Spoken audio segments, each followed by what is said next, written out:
Welcome to MHR educational academy Kanigiri. మనకి APPSC group 4కు సంబంధించి junior assistant computer assistant ఈ పోస్టులకు సంబంధించి ఎంహెచ్ఆర్ ఎడ్యుకేషనల్ అకాడమీలో ఆఫ్లైన్లో మనకి క్లాసులు నిర్వహించబడుతున్నాయండి. సో ఎవరైతే వీటికి కోచింగ్ తీసుకోవాలనుకుంటున్నారో సో ఈ స్క్రీన్ మీద కనిపించే నెంబర్ని కాంటాక్ట్ అవ్వండి. ఇకపోతే మనం ఈ సెషన్లో ఇండియన్ ఎకానమీకి సంబంధించి మనము జాతీయ ఆదాయం అనే అంశం గురించి మనం ప్రీవియస్ క్లాస్లో డిస్కస్ చేయడం జరిగిందండి. సో ఎవరైతే ఇండియన్ ఎకానమీని చూసి భయపడుతున్నారో, ఎవరికైతే ఇండియన్ ఎకానమీ కష్టంగా అని అనుకుంటున్నారో సో అటువంటి విద్యార్థులందరికీ కూడా ఈ యొక్క సెషన్ కంప్లీట్ అయ్యేసరికి ఈ యొక్క జాతీయ ఆదాయం అనే అంశంలో సో ఎంత ఈజీగా మీరు క్వశ్చన్స్ పెడతారు అనే దాన్ని మీరు ఈ సెషన్ అయిపోయిన తర్వాత మీరే చూడండి. సో మనం ప్రీవియస్ క్లాస్లో ఈ జాతీయ ఆదాయానికి సంబంధించి మనం కొంత పదజాలం అంటే కొత్తగా మనకు తెలియని పదాలు ఏవైతే ఉన్నాయో వాటి గురించి మనం వివరించడం జరిగిందండి. ఓకే, సో ఇండియన్ ఎకానమీ అనేది మనము మిగతా సబ్జెక్టులాగా హరీబరీగా నేర్చుకోవడం కుదరదండి. సో ఇక్కడ మనకు తెలియని కొత్త పదజాలం అనేది ఇక్కడ ఉంటుందండి. ఓకే, సో ఆ పదజాలాన్ని నేర్చుకోవాలంటే ముందుగా మనం ఏ టాపిక్ అయితే డిస్కస్ చేస్తున్నామో ఆ టాపిక్లో మనకి తెలియని పదాలు కొత్తగా ఏమున్నాయో వాటి గురించి తెలుసుకున్న తర్వాత ఆ పదాలని మనం నెక్స్ట్ బిట్స్లో అప్లై చేసినప్పుడు చాలా ఈజీగా మీకు అర్థమవుతుందండి. సో దానికోసమే ఈ సెషన్ కంటే ముందు సెషన్లో మనం చాలా ఇంపార్టెంట్ అయిన పదజాలాలు ఏవైతే ఉన్నాయో నికర గురించి, స్థూల, దేశీయ ఉత్పత్తి, జాతీయ ఉత్పత్తి, మార్కెట్ ప్రైస్, ఉత్పత్తి కారకాల దృష్ట్యా ఖరీదు, వీటన్నిటి గురించి కూడా మనం ప్రీవియస్ క్లాస్లో వివరించడం జరిగిందండి. ఓకే, సో మళ్ళీ ఒకసారి వాటి గురించి డిస్కస్ చేద్దామండి. 1 నికర, 2 స్థూల, 3 దేశీయ ఉత్పత్తి, 4 జాతీయ ఉత్పత్తి, 5 మార్కెట్ ప్రైస్, 6 ఫ్యాక్టర్ కాస్ట్, ఉత్పత్తి కారకాల ఆదాయం అంటామండి, ఫ్యాక్టర్ కాస్ట్. ఓకే, సో ఎప్పుడైతే మనం జాతీయ ఆదాయం అనే యొక్క టాపిక్ని మనం చదవాలో అటువంటి సందర్భంలో ముందు మనకి వీటి గురించి కంప్లీట్గా తెలిసి ఉండాలండి. వీటి గురించి తెలిస్తేనే మనం ఆ బిట్స్ అనేది పెట్టగలమండి. ఓకే, సో మళ్ళీ ఒకసారిగా ఈ యొక్క జాతీయ ఆదాయంలో మనం మొదటి సెషన్లో ఏవైతే వీటి గురించి వివరించామో ఇంకా డెప్త్గా ఎగ్జామ్లో అది ఏ ఎగ్జామ్ అయినా కానివ్వండి, గ్రూప్ 1 కానీ, గ్రూప్ 2 కానీ, గ్రూప్ 3 కానీ, గ్రూప్ 4, ఎస్ఎస్సి కానీ, డిఎస్సి కానీ, ఏ ఎగ్జామ్ అయినా, జేఎల్, ఎస్ఐ, డిఎల్ ఏ ఎగ్జామ్ అయినా కూడా దీని మీద కానీ క్వశ్చన్ వచ్చిందంటే, నేషనల్ ఇన్కమ్ మీద కానీ క్వశ్చన్ వచ్చిందంటే మనకి వీటి మీద అవగాహన ఉంటేనే మనం అటువంటి బిట్ని మనం క్రాక్ చేయగలమండి. ఓకే, సో ఇక్కడ ఒకసారి మళ్ళీ మనం డిస్కస్ చేద్దామండి. నికర అంటే ఒకటి కొండ గుర్తుపెట్టుకోనండి. నికర అంటే మనము ఏదో ఒక అంశాన్ని తీసివేయటం అక్కడ జరుగుతుందండి. ఓకే, సో కొండ గుర్తుగా మీరు తీసివేయడం అని గుర్తుపెట్టుకోనండి, తీసివేయడం. ఓకే, నికర అంటే జస్ట్ కొండ గుర్తేనండి. నికర అంటే తీసివేయటం కాదు. మనకి ఎకానమీ అనేది అర్థం కావాలంటే ఇటువంటివి కొన్ని టర్మ్స్ అనేవి మనం మైండ్లో గుర్తుపెట్టుకోవాలండి. ఓకే, సో ఎక్కడైనా సరే నికర అని వస్తే మనము ఏదో ఒక అంశాన్ని తీసివేయటం జరుగుతుంది అనేది మనం తెలుసుకొని ఉండాలండి. ఓకే, నెక్స్ట్ ఇక్కడ స్థూల అంటే మొత్తము, మనం ఏదైతే గ్రాస్ అంటామో అది స్థూల అండి. ఓకే, సో వీటి గురించి ఫస్ట్ కొంత ఇన్ఫర్మేషన్ చూద్దామండి, ఒక 2 minutes. సో ఎవరికైనా ఒక వ్యక్తికి 1 లక్ష రూపాయలు కానీ శాలరీ వస్తే, ఓకే, 1 లక్ష రూపాయలు కానీ శాలరీ వస్తే మనము ఫైనల్గా అతని చేతికి 90,000 వచ్చినాయి అనుకుందామండి. ఓకే, సో ఈ 1,00,000 రూపాయలని ఏదైతే అంటున్నామో దీనిని స్థూల అంటామండి. రైట్, స్థూల. ఈ 90,000 మన చేతికి ఏదైతే వచ్చిందో దాన్ని నికర అంటామండి. ఇక్కడ మనం స్టార్టింగ్లో నికర అంటే ఏమని చెప్పాము, ఏదో ఒక అంశం తీసివేయగా వచ్చిన దాన్ని మనం నికర అంటున్నామండి. అంటే ఇక్కడ 1,00,000 రూపాయలు అతనికి శాలరీ ఏదైతే వచ్చిందో గ్రాస్, దీనిలో నుంచి అతనికి ట్యాక్స్ కానీ ఇంకా రిమైనింగ్ ఏ అయినా సరే మొత్తం ఒక 10,000 కట్ అయింది అనుకుందామండి. ఒక 10,000 కట్ అయింది. ఓకే, సో దీనిని మనము తరుగుదల అంటాము. తరుగుదల. రైట్. సో ఇదే కాన్సెప్ట్ని మనం ఇప్పుడు జాతీయ ఆదాయంలో ఎలా ఉపయోగిస్తామనేది మనం తెలుసుకొని ఉండాలండి. ఓకే. సో ఎగ్జామ్లో మనకు ఎలా ఇస్తారంటే స్థూల మైనస్ తరుగుదల ఈక్వల్ టు నికర. సేమ్ బయట మనం ఏదైతే అప్లై చేస్తున్నామో అదే మనం ఇక్కడ జాతీయ ఆదాయంలో అప్లై చేస్తామండి. ఇక్కడ స్థూల అనే దాని ప్లేస్లో వీళ్ళు ఎలా తీసుకుంటారంటే సపోజ్ జీడిపి, జీ అంటే గ్రాస్, గ్రాస్ అంటే అర్థమైందండి స్థూల,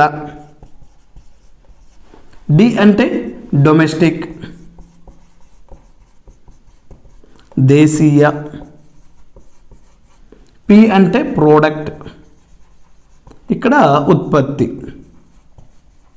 మనకి ఎగ్జామినరు ఈ యొక్క అంశాలే చాలా లెంతీగా ఇచ్చి స్టూడెంట్ని కన్ఫ్యూజ్ చేయడం జరుగుతుందండి. దీనిని వాడు ఎగ్జామ్ ఎలా అడుగుతాడంటే స్థూల దేశీయ ఉత్పత్తి మైనస్ తరుగుదల, దీన్ని డిప్రిషియేషన్ అంటామండి, మైనస్ తరుగుదల ఈక్వల్ టు నికర, దీనిని ఈక్వల్ టు ఎన్, ఎన్ అంటే నెట్ అండి, నెట్ దేశీయ కదండి, నెట్ డొమెస్టిక్ ప్రోడక్ట్ అంటే నెట్ అంటే నికర,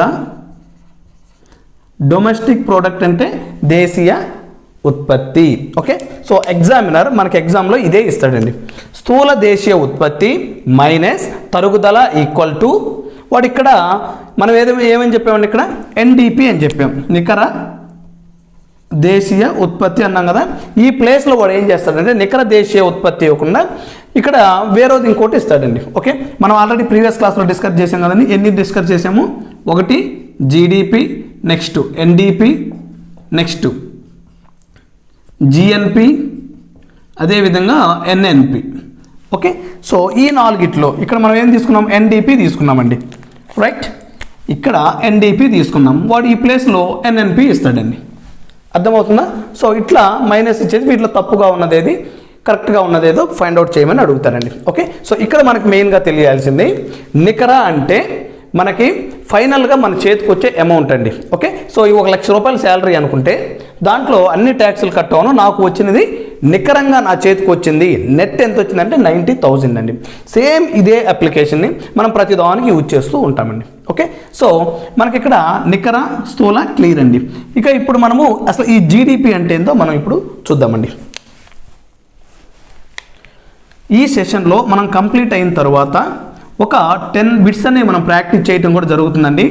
ఏ ఎగ్జామ్లో అయినా సరే, ఇంతకు మించి సివిల్స్ ఎగ్జామ్ అయినా సరే బిట్ అనేది ఇలాగే రావాలండి. ఓకే. సో ఈ సెషన్ కంప్లీట్ అయిన తర్వాత మనం ఏ అంశాలు అయితే డిస్కస్ చేస్తున్నామో దానికి సంబంధించి యూపీఎస్సీలో కానీ లేదా ఎస్ఎస్సీలో కానీ లేదా గ్రూప్స్లో కానీ ఎలా ఇస్తున్నారనే బిట్స్ కూడా మనం ఇప్పుడు డిస్కస్ చేయడం జరుగుతుందండి. ఓకే.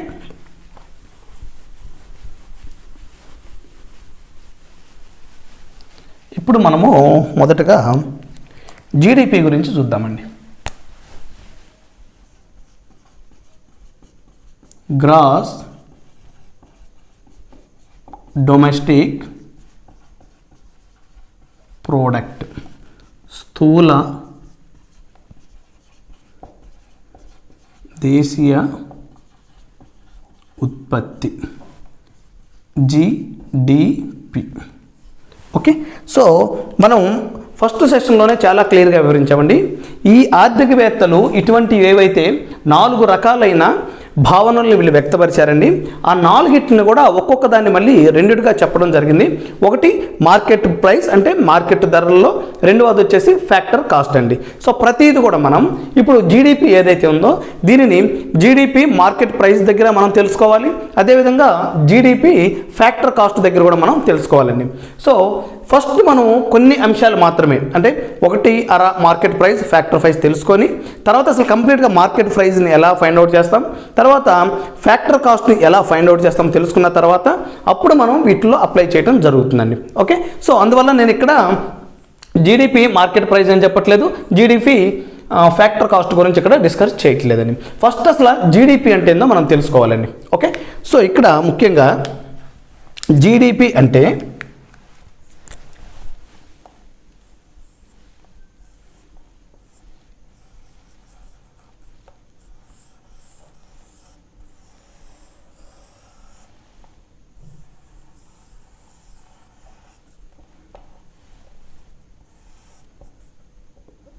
జీడిపి అంటే ఏందో చూద్దామండి. ఫస్ట్ వన్, సో ఇది మన దేశం అనుకుంటే ఇక్కడ మనం జాగ్రత్తగా గమనించండి, దేశీయ అనే వర్డ్ యూజ్ చేస్తున్నామండి.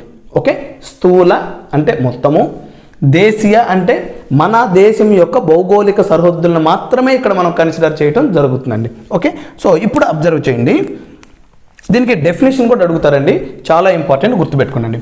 ఇప్పుడు ఈ యొక్క జాగ్రత్తగా గమనించండి, ఈ ప్రాంతం ఏదైతే ఉందో ఇది మొత్తం అండి, ఇది భౌగోళిక ప్రాంతం ఏదైతే ఉందో, రైట్. సో ఈ ప్రాంతంలో రెండు రకాలైన, అంటే ఒకరు భారతీయులు ఇక్కడ ఏదైనా పని చేయటం జరుగుతుంది, అదేవిధంగా ఫ్యాక్టరీలు పెట్టడం జరుగుతుంది, అక్కడ ఏవైనా వస్తువులను ఉత్పత్తి చేయటం జరుగుతుంది. అదేవిధంగా విదేశీయులు కూడా మన భారతదేశంలోకి వచ్చి ఇక్కడ వాళ్ళు ఫ్యాక్టరీలు పెట్టడం కానీ వాళ్ళు పెట్టుబడులు పెట్టి వాళ్ళు కూడా కొన్ని వస్తువులను ఉత్పత్తి చేయడం జరుగుతుందండి. ఇక్కడ మెయిన్గా మనం తెలుసుకోవాల్సిన అంశం దేశీయ అంశం అంటే భారతీయులు దీంట్లో కలిసి ఉంటారు, అదేవిధంగా విదేశీయులు కూడా కలిసి ఉంటారండి. ఇక్కడే మనకి ఎక్కువగా కన్ఫ్యూజన్ వచ్చేది, రైట్. సో డెఫినేషన్ చెప్పేటప్పుడేమో భౌగోళిక సరిహద్దులు అంటాం. ఈ భౌగోళిక సరిహద్దుల గురించి మాట్లాడేటప్పుడు మనం క్లియర్గా దీని మీద ఒక అవగాహన ఉండాలండి. ఎగ్జామినర్ ఇక్కడే అడుగుతాడు, స్థూల దేశీయ ఉత్పత్తిలో ప్రొడ్యూస్ అయ్యే వస్తువుల మీద ఎవరెవరు పాల్గొంటారని ఇచ్చారనుకోండి. ఓకే, సో ఏ భారతీయులు, బి విదేశీయులు, సి భారతీయులు మరియు విదేశీయులు, డి 1N లేదా ఓన్లీ 1 or 2 అని ఇస్తారండి. ఓకే, సో ఇటువంటి పాయింట్స్ వచ్చినప్పుడు కూడా మనం చాలా క్లియర్గా ఈ యొక్క అంశాల గురించి నేర్చుకొని ఉంటే ఎగ్జామినర్ ఎలా బిట్ ఇచ్చినా కూడా మనం చాలా ఈజీగా దాన్ని ఫైండ్ అవుట్ చేయొచ్చండి. ఓకే, ఫస్ట్ ఒక డెఫినేషన్ చూద్దామండి దీనికి. ఒక సంవత్సర కాలంలో, ఒక సంవత్సర కాలంలో, రైట్, ఒక సంవత్సర కాలంలో ఒక దేశ భౌగోళిక సరిహద్దులలో, ఒక దేశ భౌగోళిక సరిహద్దులో, చాలా ఇంపార్టెంట్ అండి డెఫినేషన్ మాత్రం, ఒక సంవత్సర కాలంలో మీరు ఏదైనా ఒక సంవత్సరం తీసుకోనండి. ఓకే, సో మనం సపోజ్ 2000 సంవత్సరం జనవరి నుంచి డిసెంబర్ అనుకోండి, మనకు అర్థం అవడం కోసం చెప్తున్నానండి. ఓకే, ఫినాన్షియల్ ఇయర్ అయితే వేరుంటుందండి. ఓకే, సో ఒక సంవత్సర కాలంలో ఒక దేశ భౌగోళిక సరిహద్దులలో, అంటే ఈ దేశం లోపల జరిగే మొత్తం కూడా జరిగే అంత్య వస్తు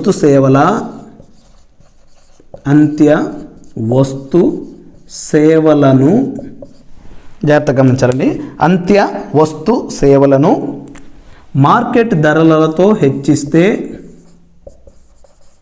మార్కెట్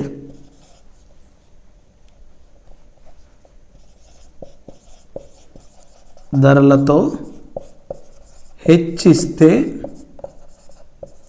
వచ్చేది స్థూల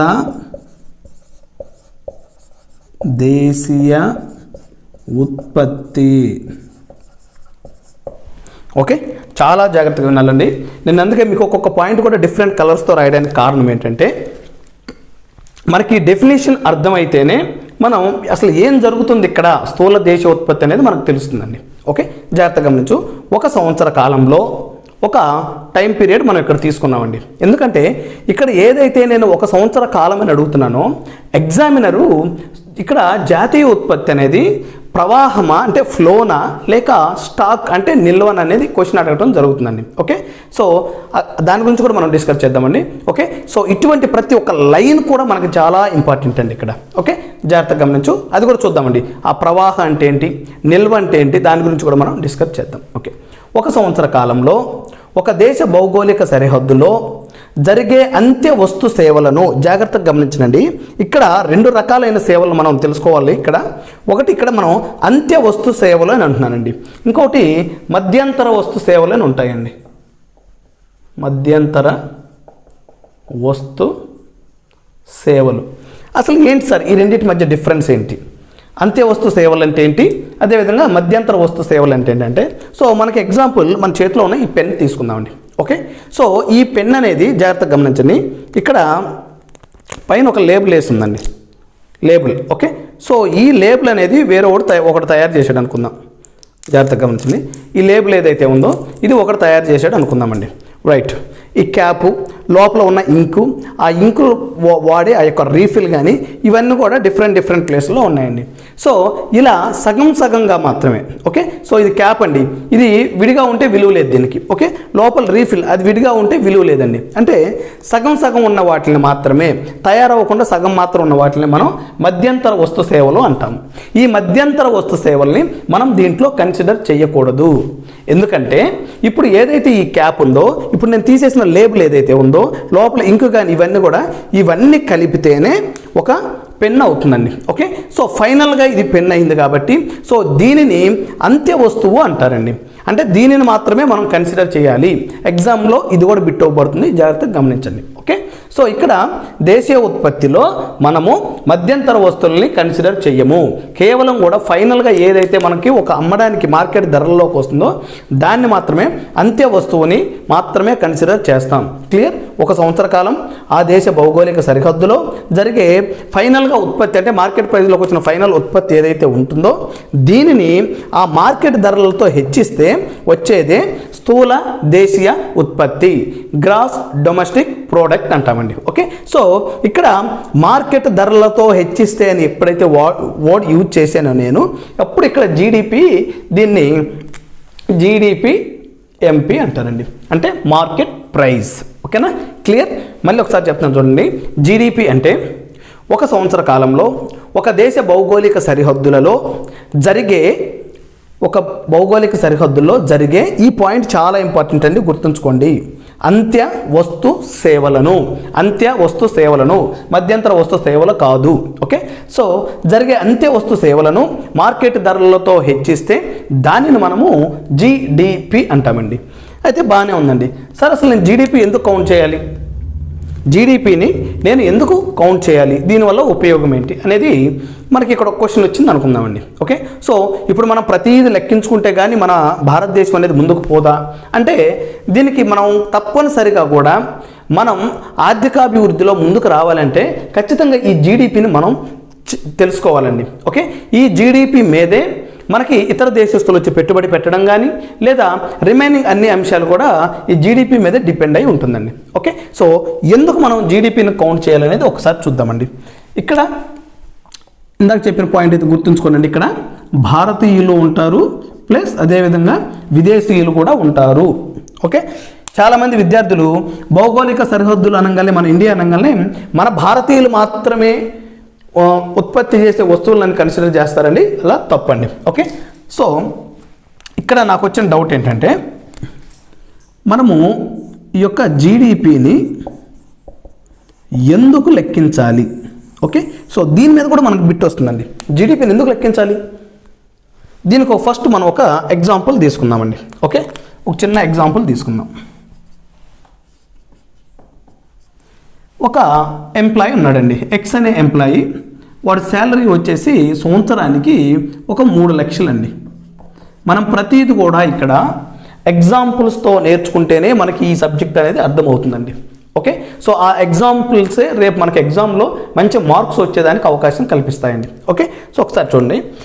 ఎక్స్ అనే ఒక వ్యక్తి, అతని యొక్క శాలరీ సంవత్సరానికి, ఇది ఇయర్లీ అండి నేను చెప్తుంది, 3 లక్షలు ఉందండి. ఇతనికి అర్జెంటుగా 1 లక్ష రూపాయలు డబ్బులు కావాలండి. ఓకే, సో 1 లక్ష రూపాయలు డబ్బులు కావాలి. వీడు ఏం చేస్తున్నాడంటే బ్యాంక్ దగ్గరికి వెళ్ళాడండి. బ్యాంక్ దగ్గరికి వెళ్ళి, సార్ ఇదిగో నాకు 1 లక్ష రూపాయలు డబ్బులు కావాలి సార్, నాకు లోన్ కావాలని బ్యాంక్ వ్యక్తిని అడిగాడండి. సో ఇప్పుడు ఈ యొక్క ఎగ్జాంపుల్కి ఇక్కడ ఏదైతే మనం ఈ డెఫినేషన్ చూసామో దానికి కంపేర్ ఒక్కొక్క పాయింట్ని మనం చూసుకుందామండి. సో ఈ బ్యాంక్ వాడు ఏమడుగుతాడంటే, బాబు ఒక సంవత్సరానికి నీ ఆదాయం ఎంత అని అడుగుతాడు. ఓకే, సో లేదా ఒక నెలకి నువ్వు ఎంత సంపాదిస్తున్నావు అని ఫస్ట్ బ్యాంక్ వాడు అడుగుతాడండి. ఓకే, సో ఇది సంవత్సర కాలం ఉంది.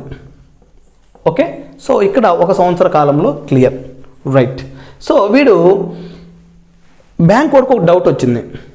వీడు నా దగ్గర మాత్రమే లోన్కి అప్లై చేశాడా, లేక ఈ 3 లక్షల శాలరీనే చూయించి మిగతా వేరే బ్యాంకుల్లో కూడా వీడు లోన్లు తీసుకున్నాడు అనేది బ్యాంక్ వాడికి డౌట్ వచ్చిందండి.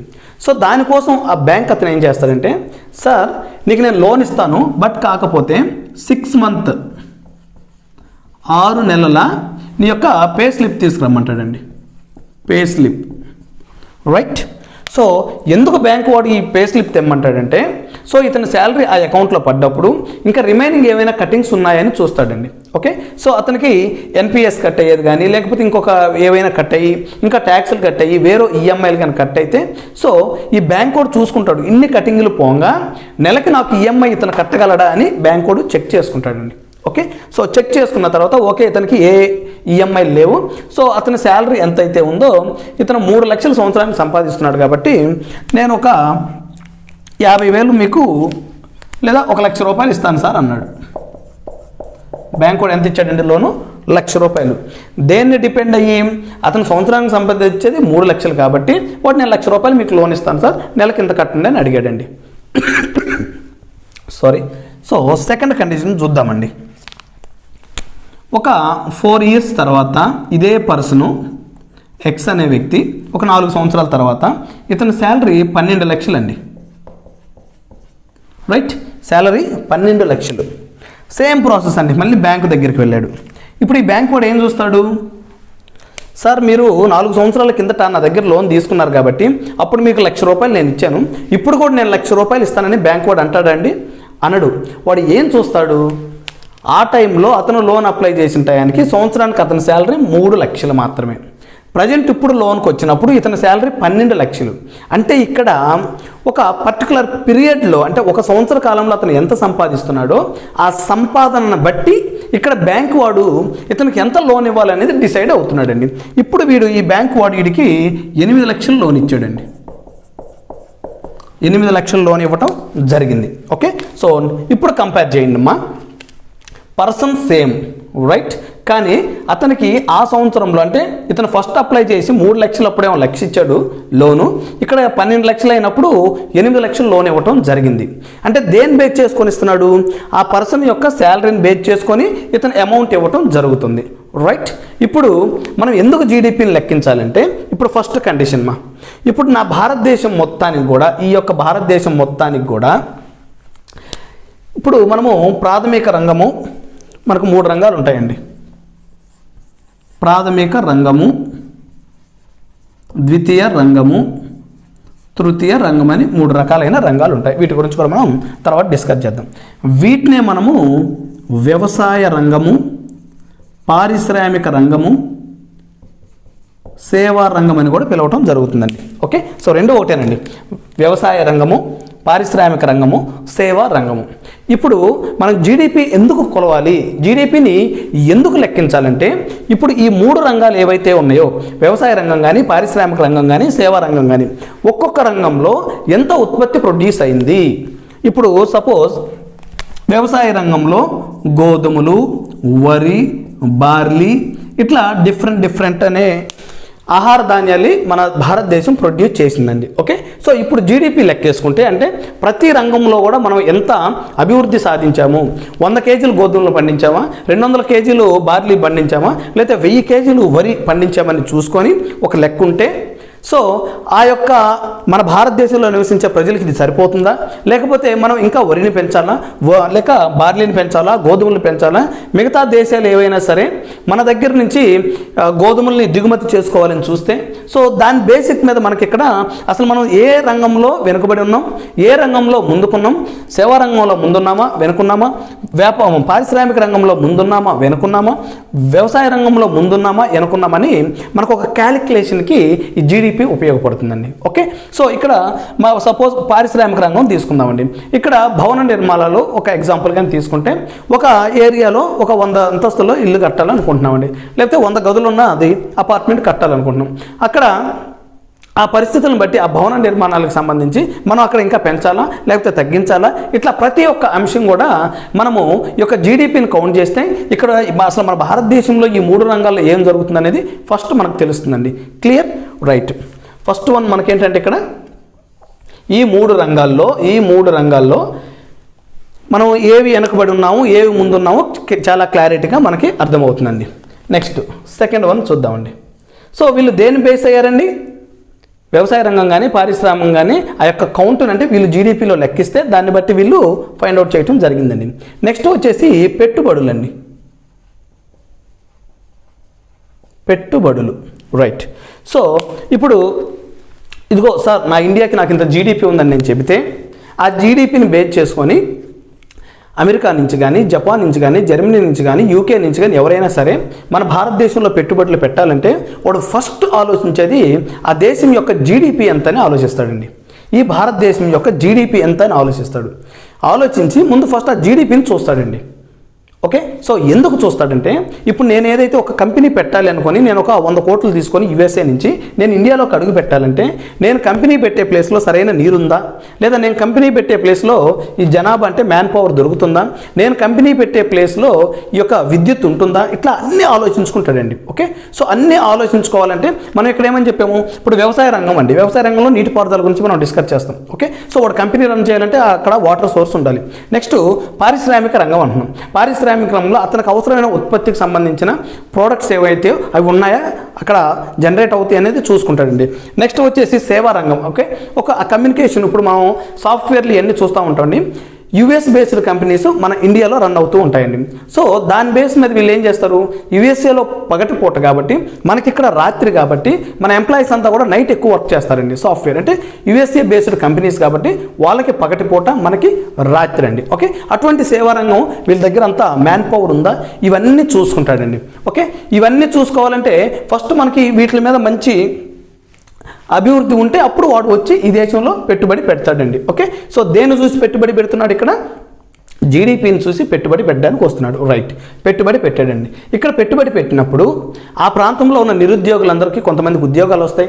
ఆ ప్రాంతంలో చుట్టుపక్కల భవన కార్మికులు ఎవరైతే ఉన్నారో వాళ్ళకి పని దొరుకుతుంది. ఇంకా వాళ్ళని బేస్ చేసుకొని ఆ కంపెనీని బేస్ చేసుకొని ఈ చిన్న చిన్న షాప్స్ కానీ వీళ్ళందరూ కూడా డెవలప్ అవుతారండి. సో ఇంతమందికి అక్కడ ఉపాధి దొరికిందంటే అక్కడ అర్థం ఏంటి, అక్కడ అందరూ కూడా ఏదో ఒక రకంగా ఆర్థిక దాంట్లో పాల్గొంటున్నారు. సో ఆ పెట్టుబడుల వల్ల మనకి ఆదాయం అనేది పెరుగుతుంది. రైట్, సో అప్పుడు ఇక్కడ ఆదాయం పెరిగిందంటే మన జీడిపి అనేది ఇంకా పెరుగుతుందండి. ఓకే, సో మెయిన్గా జీడిపి కానీ మనం మంచిగా తెచ్చుకుంటే అప్పుడు మనకి విదేశీయులు కూడా వచ్చి పెట్టుబడులు పెడతారు. రైట్, ఇకపోతే నెక్స్ట్ మన ఇండియాకి ఒక 20 లక్షల కోట్లు అప్పు కావాలండి. 20 లక్షల కోట్లు అప్పు కావాలి. ఓకే, నేను పోయి వరల్డ్ బ్యాంక్ దగ్గరికి వెళ్ళి సార్ నాకు ఒక 20 లక్షలు కావాలని అనుకో, ఫస్ట్ వాడు ఏం క్వశ్చన్ అడుగుతాడంటే నీ దేశం యొక్క జీడిపి ఎంత చెప్పు బాబు అంటాడు. రైట్, సో ఆ జీడిపిని బేస్ చేసుకొని వాడు మనకు అప్పు ఇవ్వడం జరుగుతుంది. ఇక్కడ ఏ విధంగా అయితే బ్యాంక్ ఎంప్లాయీ ఆ పర్సన్ యొక్క శాలరీని బేస్ చేసుకొని అతను లోన్ శాంక్షన్ చేస్తున్నాడో అదేవిధంగా ఇక్కడ మన జీడిపిని బేస్ చేసుకొని వాళ్ళు సారీ అండి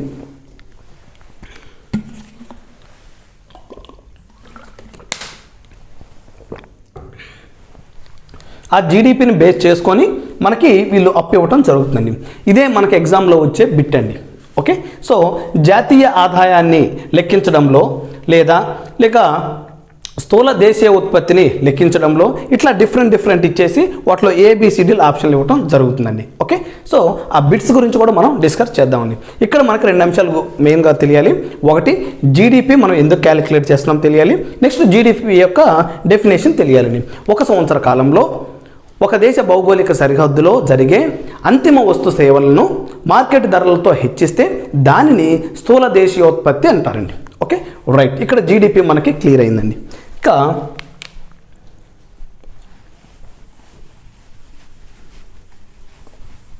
చాలా నిదానంగా నేర్చుకోవాలండి ఎకానమీ అనేది. మనం హరీబరిగా నేర్చుకుంటే మాత్రం అర్థం కాదండి. ఇప్పుడు దీని యొక్క డెఫినేషన్స్ చూద్దామండి. ఓకే, సో జీడిపి మనం ఏమని చెప్పామండి, నికర జీడిపి మనకి నికర ఎప్పుడు వస్తుందండి, ఏదైనా తరుగుదల ఉంటే తరుగుదల. సో జీడిపిలో నుంచి తరుగుదలను తీసేస్తే మనకు వచ్చేది NDP. Okay, gross domestic product minus తరుగుదల equal to net domestic product, నికర దేశీయ ఉత్పత్తి. వాడు ఎగ్జామ్లో దీన్నే ముందుకి వెనక్కి తిప్పేసి సో తరుగుదల ప్లేస్లో నికర దేశీయ ఉత్పత్తి ఇస్తాడు. సో దీన్ని చూడండి ఎన్ని రకాలుగా వాళ్ళు రాస్తారంటే ఎగ్జామ్లో. సెకండ్ వన్ వచ్చేసి తరుగుదలని మనం ఎలా తీసుకోవచ్చండి? ఈ తరుగుదల అనేది రైట్ సైడ్ వచ్చింది అనుకోండి. ఓకే, సో అప్పుడేమవుతుంది? జీడిపి ఇది ఇలా వచ్చింది అనుకోండి, మైనస్ ఎన్డిపి. వాడు ఎగ్జామ్లో ఇదే అడుగుతాడండి మిమ్మల్ని. జీడిపి మైనస్ ఎన్డిపి అనేది ఇట్లా మీకు చూస్తే సింపుల్గా ఉన్నా కూడా ఎగ్జామ్లో ఎలా అడుగుతాడంటే జాగ్రత్తగా గమనించండి. గ్రాస్ డొమెస్టిక్ ప్రోడక్ట్, స్థూల దేశీయోత్పత్తి మరియు నెట్ డొమెస్టిక్ ప్రోడక్ట్, నికర దేశీయ ఉత్పత్తి మధ్య తేడా అని అడుగుతాడండి. సో ఆప్షన్ ఏలో తరుగుదల, ఆప్షన్ బి పెరుగుదల, ఆప్షన్ సి వేరే వేరే ఇచ్చేసి అడుగుతాడండి. ఇంకా దీనిని వాడు ట్విస్ట్ చేసి అడిగితే మూడోదండి. ఓకే, సో ఈ యొక్క తరుగుదల క్లియర్ అయిపోయింది. ఎన్డిపిని జీడిపికి మధ్య రిలేషన్ అడుగుతాడండి. రిలేషన్ ఏంటి? ఎన్డిపి మరియు జీడిపి మధ్య రిలేషన్ ఏంటి అని అడుగుతాడండి. ఓకే, సో ఎన్డిపికి జీడిపికి. సో ఇలా ఒకే ఒక దాన్ని బేస్ చేసుకొని ఇలా 3 రకాలు 4 రకాలుగా ఒక ఎగ్జామ్లో క్వశ్చన్ అడుగుతాడండి. ఓకే, సో దీనికి మనం రెడీగా ఉండాలి. నెక్స్ట్ ఇప్పుడు మనకి ఎన్ని క్లియర్ అయినాయని మనం చెప్పిన 4గిట్లో, ఒకటేమో జీడిపి, 2 ఎన్డిపి, 3వది వచ్చేసి ఏంటండి జిఎన్పి. ఓకే, దాని గురించి కూడా చూద్దామండి. ఇప్పుడు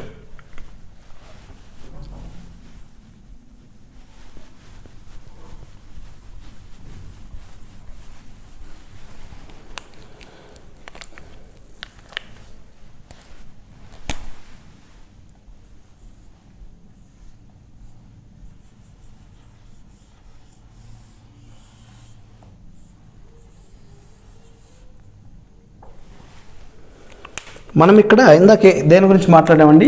దేశీయ గురించి మాట్లాడామండి మనం. దేశీయ. ఇప్పుడు జాతీయ గురించి మాట్లాడదామండి. జాతీయ అనే వర్డ్ గురించి మనం మాట్లాడదాం. ఓకే, డిఫరెన్స్ ఏంటి అసలు దేశీయకి అదేవిధంగా జాతీయకి డిఫరెన్స్ ఏంటంటే ఇక్కడ జాగ్రత్తగా గమనించండి. ఇక్కడ మనం దేశీయ గురించి మాట్లాడేటప్పుడు ఈ భారతదేశ సరిహద్దుల్లో భారతీయులు పెట్టుబడులు పెట్టున్నారు, అదేవిధంగా విదేశీయులు కూడా పెట్టుబడులు పెట్టి ఉన్నారండి. రైట్. సో కానీ ఇక్కడ మన భారతదేశానికి సంబంధించిన వ్యక్తులు బయట దేశాల్లో కూడా బిజినెస్ చేస్తుంటారు కదండి. ఇప్పుడు రిలయన్స్ వాడు ఉన్నాడు, అదానీ ఉన్నాడు, వీళ్ళందరూ కూడా బయట దేశాల్లో కూడా పెట్టుబడి పెడుతున్నారు కదా. ఇక్కడ విదేశీయులు ఏ విధంగా వచ్చి ఇక్కడ పెట్టుబడి పెట్టారు, అదేవిధంగా మన భారతీయులు కూడా విదేశాల్లో పెట్టుబడి పెడుతున్నారు కదండి. ఓకే, సో దాని గురించి ఇప్పుడు చూద్దామండి.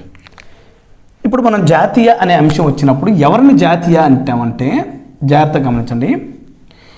ఈ దేశంలో ఎవరైతే పెట్టుబడులు పెట్టి ప్రోడక్ట్ను ఉత్పత్తి చేస్తున్నారో దాన్ని మనం ఏమన్నామండి? జిడిపి. రైట్, స్థూల దేశీయ ప్రోడక్ట్ అన్నామండి. ఇప్పుడు నేనేమంటున్నానంటే మన ఇండియాకి సంబంధించిన వ్యక్తి ఇక్కడ జపాన్లో కంపెనీ పెట్టాడండి.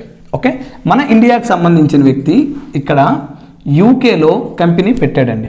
రైట్, ఇక్కడ మన ఇండియాకి సంబంధించిన వ్యక్తే ఇక్కడ మనకి ఇరానో ఇరాక్కో అనుకోండి. ఓకే, సో ఇక్కడ కంపెనీలు పెట్టాడండి. భౌగోళిక సరిహద్దులో డిస్కస్ చేసింది అయిపోయింది, జీడిపి క్లియర్. ఇప్పుడు మనకి మన ఇండియన్స్ ఎవరైతే బయట దేశాల్లో సంపాదించారో వాళ్ళని కూడా మనం ఇప్పుడు కన్సిడర్ చేయాలండి. జాతీయ అన్నప్పుడు మన భారతదేశానికి సంబంధించిన పౌరులు ఎవరైతే ఇతర దేశాల్లో కూడా వర్క్ చేసి అక్కడ ఆ డబ్బుని వాళ్ళు మన దేశానికి పంపిస్తున్నారో దానిని మనం ఇక్కడ జాతీయ కింద తీసుకోవటం జరుగుతుందండి. ఆ దేశ సరిహద్దులో అంటే దేశీయ, ఆ దేశం అంటే ఇక్కడ దేశం లోపల, జాగ్రత్త గుర్తుంచుకోండి, దేశం లోపల, అదేవిధంగా దేశం బయట. మనకి మెయిన్గా ఈ అంశాలే తెలియాలండి. దేశం లోపల అంటే మనం ఏమంటున్నాం? జీడిపి అంటున్నాం. దేశం బయట అంటే మన ఇండియన్స్ వేరే చోట్ల వర్క్ చేసి ఆ డబ్బులు పంపించడం అండి. ఇక్కడ కేవలం కూడా మనం దేశం లోపల మాత్రమే తీసుకోవటం జరుగుతుంది. ఇప్పుడు క్లియర్ కదండి. ఇదే విధంగా ఇప్పుడు వేరే దేశపోడు కూడా ఇక్కడికి వచ్చి డబ్బులు పెట్టాడండి. ఓకే, సో వీడు యుఎస్ఏ వాడు, వీడు యుఎస్ఏ వాడు ఇక్కడ ఒక కంపెనీ పెట్టాడండి. నెక్స్ట్ ఇక్కడ శ్రీలంక వాడు ఏడొక కంపెనీ పెట్టాడండి, శ్రీలంక. ఎందుకు వీటి గురించి మనం డిస్కస్ చేస్తున్నామంటే వీటి మీద బిట్టుపడే అవకాశం ఉంటుందండి. ఓకే, సో ఇప్పుడు అబ్జర్వ్ చేయండి. ఆ దేశం సరిహద్దు లోపల అనేది మాత్రం మనం జీడిపి అన్నాం. క్లియర్. ఇప్పుడు మన ఇండియన్స్ ఎవరైతే ఉన్నారో వీళ్ళు ఇతర దేశాల్లో సంపాదించి ఆ డబ్బుని మనకు పంపించడం జరుగుతుంది. ఓకే, సో దీనికి ఒక 2 రోజులు బ్యాక్, 2 days బ్యాక్ మనకి ఈనాడు న్యూస్ పేపర్లో వచ్చింది చూడండి, మన భారతీయులు ఎంత డబ్బుని మన ఇండియాకు పంపిస్తున్నారనేది. ఓకే, ఒకసారి కానీ మీరు అబ్జర్వ్ చేస్తే ఇక్కడ ప్రపంచ బ్యాంకు, ఇదంతా అవసరం లేదు కదమ్మా, ఇది రబ్ చేసేస్తున్నాను, సరే ఉంచండి. సో ఇక్కడ మనకి ప్రపంచ బ్యాంక్ అనేది జాగ్రత్తగా గమనించండి. ప్రపంచ బ్యాంకు ఇచ్చిన లెక్కల ప్రకారం మనకి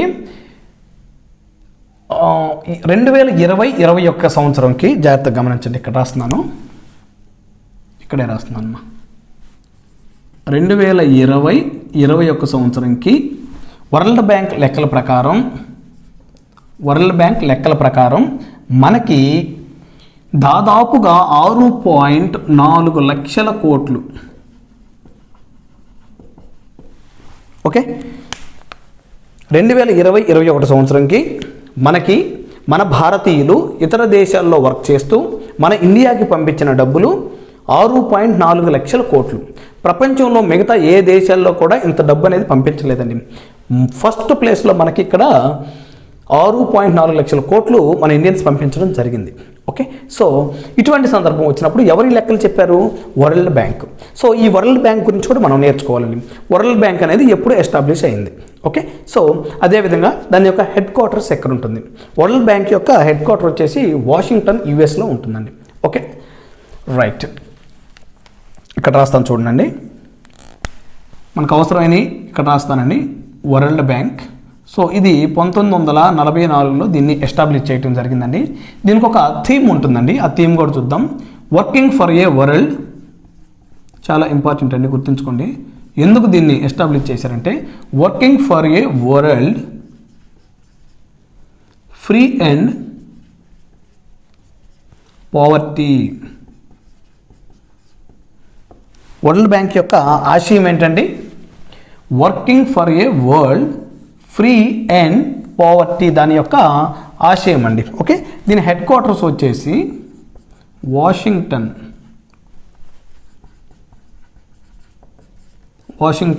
DC. మనం ఇటువంటి చదువుకునేటప్పుడు ఖచ్చితంగా కూడా ఇటువంటి ఏవైనా ఎక్స్ట్రా వస్తే వాటి గురించి కూడా మనం నేర్చుకొని ఉండాలండి. ఓకేనా? సో ఎగ్జామినర్ బిట్లు ఇలాగే అడుగుతానండి.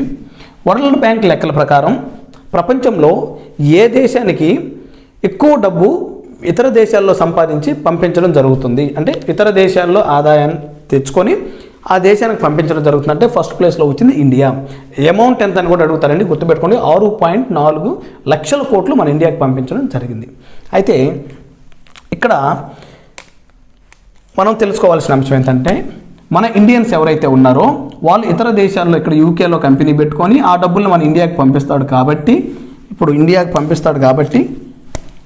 ఇక్కడ చూడండి ఈ పాయింట్. దీనిని మనం ఏమంటామంటే విదేశీ కారక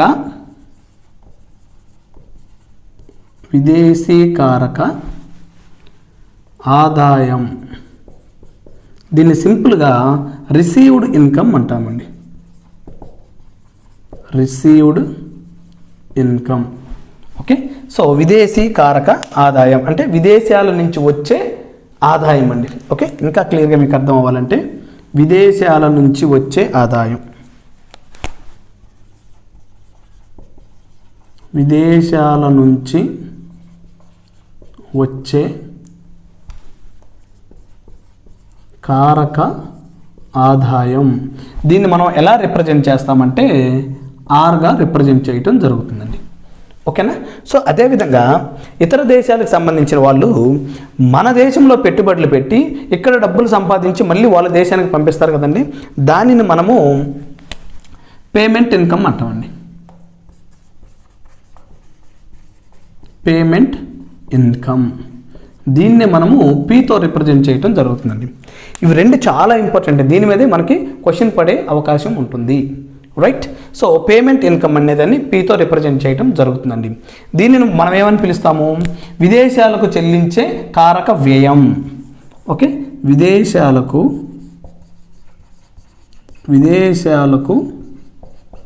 చెల్లించే కారక వ్యయం. సో జాగ్రత్తగా గమనించండి. మన దగ్గరకు తీసుకుంటే విదేశాల నుంచి మన దగ్గరకు తీసుకునే దాన్ని మనం ఏమంటున్నాము? రిసీవ్డ్ ఇన్కమ్, విదేశాల నుంచి వచ్చే కారక ఆదాయం అంటున్నామండి. అదేవిధంగా మన దేశంలో వాళ్ళు పెట్టుబడులు పెట్టి ఇక్కడ వచ్చే ఆదాయాన్ని వాళ్ళ దేశానికి తీసుకెళ్తారు కాబట్టి విదేశాలకు చెల్లించే కారక వ్యయం అని మనం పిలవటం జరుగుతుందండి. ఓకేనా? సో ఇప్పుడు దీన్ని బేస్ చేసుకొని మనం ఇది రఫ్ చేసేస్తున్నానండి, అవసరం లేదు కదా.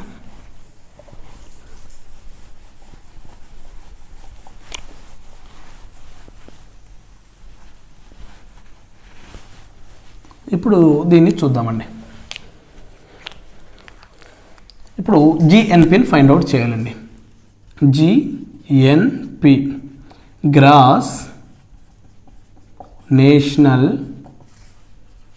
ప్రోడక్ట్ అంటే స్థూల జాతీయ ఉత్పత్తి. Okay, so GNP equal to, so జాతీయ అంటున్నాం కాబట్టి ఫస్ట్ మనం ఏం తీసుకోవాలి? ఈ దేశ సరిహద్దులో ఉన్నదాన్ని మనం ఏమంటున్నామండి? దేశీయ అంటున్నాం. ఓకే, సో ఫస్ట్ ఆ దేశీయాన్ని తీసుకుందామండి. ఆ దేశీయ అంటే మనం ఏమన్నాం ఇక్కడ? జిడిపి. ఒక దేశ భౌగోళిక సరిహద్దులో జరిగేదాన్ని మనం ఇక్కడ దేశీయ అంటున్నాం కాబట్టి జీడిపి తీసుకున్నామండి. సో ఈ జీడిపి అయిపోయింది ఈ భౌగోళిక సరిహద్దులో. నెక్స్ట్ ఏం చేస్తున్నాం మనము? విదేశాల నుంచి వచ్చే కారక ఆదాయము, రిసీవ్డ్ ఇన్కమ్ అంటున్నామండి. అంటే మన ఇండియన్స్ తీసుకొచ్చిన డబ్బు ఏదైతే ఉందో దాన్ని దీనికి యాడ్ చేయాలండి. దాన్ని ఆర్ అని రిప్రజెంట్ చేస్తున్నానండి. రిసీవ్డ్. ఓకే, మన ఇండియన్స్ తీసుకున్న డబ్బు. అదేవిధంగా తర్వాత విదేశాలకు చెల్లించే కారక వ్యయం, మన దేశంలో డబ్బులు సంపాదించి వాళ్ళ దేశానికి పంపిస్తారు కండి, అది మనం యాడ్ చేసుకోవాలా తీసుకోవాలా? మైనస్ చేయాలండి. ఓకే, తీసివేయాలి. Minus P. బేసిక్గా మనకి ఈ ఆరు ఈ మైనస్ పీలు అనేవి కొంచెం కన్ఫ్యూజన్గా ఉంటాయి కాబట్టి జాగ్రత్తగా గుర్తుంచుకోండిమా. దీన్ని మనకు అర్థమయ్యే భాషలో నేను ఎలా రాస్తున్నానంటే జీడిపి ప్లస్ ఆర్ అనేది రిసీవ్డ్ అనేది మనకి ఇండియా వైజ్ గుర్తుంచుకోనండి. ఇండియన్స్ మిగతా దేశాల్లో తెచ్చేది అనే దానికి నేను ఐ అని తీసుకుంటున్నానండి మనకు అర్థం అవడం కోసం.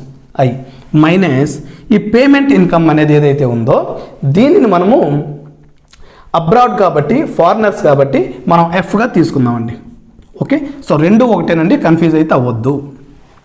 ఇంకా ఐ మైనస్ ఎఫ్ అనేది మనకి ఇంకా ఈజీగా గుర్తుంటుంది. Indians, okay, foreigners, right. So అయితే ఇక్కడ ఏదైతే ఐ మైనస్ ఎఫ్ ఉందో ఇక్కడ మనకి ఎగ్జామ్లో క్వశ్చన్స్ వచ్చే అవకాశం ఉన్న స్కోప్ ఉన్న ఏరియా అండి. ఓకే, సో ఎలా ఎగ్జామ్లో అడుగుతాడు కూడా మనం ఇప్పుడు చూద్దామండి. దీనిని ఈ ఐ మైనస్ ఎఫ్ను మనం ఏమంటామంటే net factor income from abroad అంటామండి. ఓకే, నీట్గా రాస్తున్నాం చూడండి. నెట్ ఫ్యాక్టర్ ఇన్కమ్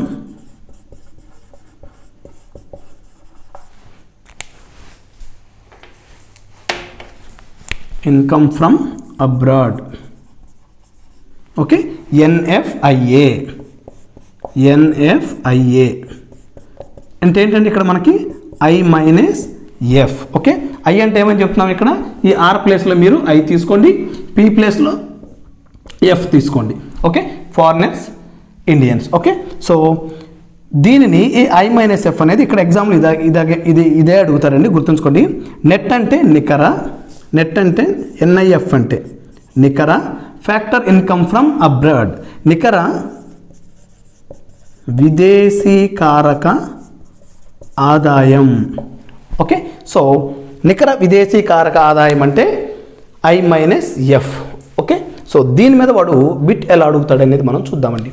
దీన్ని బేస్ చేసుకొని ఐ మైనస్ ఎఫ్ని బేస్ చేసుకొని 6 క్వశ్చన్లు అడిగే అవకాశం ఇక్కడ ఉందండి. ఓకే, దాదాపుగా 6 క్వశ్చన్లు అడుగుతారు. దాంట్లో ఒక మెయిన్ మనం ఇప్పుడు డిస్కస్ చేయడం జరుగుతుంది. ఓకే, సో జిఎన్పి జీడిపి యొక్క రిలేషన్ దీని మీద డిపెండ్ అయ్యి ఉందండి, జాగ్రత్తగా గుర్తుంచుకోండి. జిఎన్పిది అదేవిధంగా జీడిపి యొక్క రిలేషన్ దేని మీద డిపెండ్ అయింది? ఐ మైనస్ ఎఫ్ మీద. ఓకే, సో వీడు ఎలా అడుగుతారంటే జిఎన్పి ఎప్పుడు ధనాత్మకంగా ఉంటుంది, ఓకే, సో ఎప్పుడు రుణాత్మకంగా ఉంటుంది, ఏ సందర్భంలో జిఎన్పి గ్రేటర్ దాన్ జీడిపిగా ఉంటుంది, ఏ సందర్భంలో జిఎన్పి లెస్ దాన్ జీడిపిగా ఉంటుందనే క్వశ్చన్స్ అడగడం జరుగుతుందండి. ఒకసారి దాని సంగతి కూడా చూద్దామండి. ఇప్పుడు చూడండి, ఇది జిఎన్పి. ఓకే, సో ఈ ఆర్పి మీరు కన్ఫ్యూజ్ అవుతారు కాబట్టి దాన్ని నేను ఇక్కడ రఫ్ చేసేస్తున్నానండి. ఆర్ ప్లేస్లో ఐ తీసుకున్నాము, పి ప్లేస్లో ఎఫ్ తీసుకున్నామండి. ఇప్పుడు చూద్దామండి జిఎన్పి ఎప్పుడు ధనాత్మకం అవుతుందో చూద్దామండి. నేను జీడిపి తీసుకుంటున్నాను. ఓకే,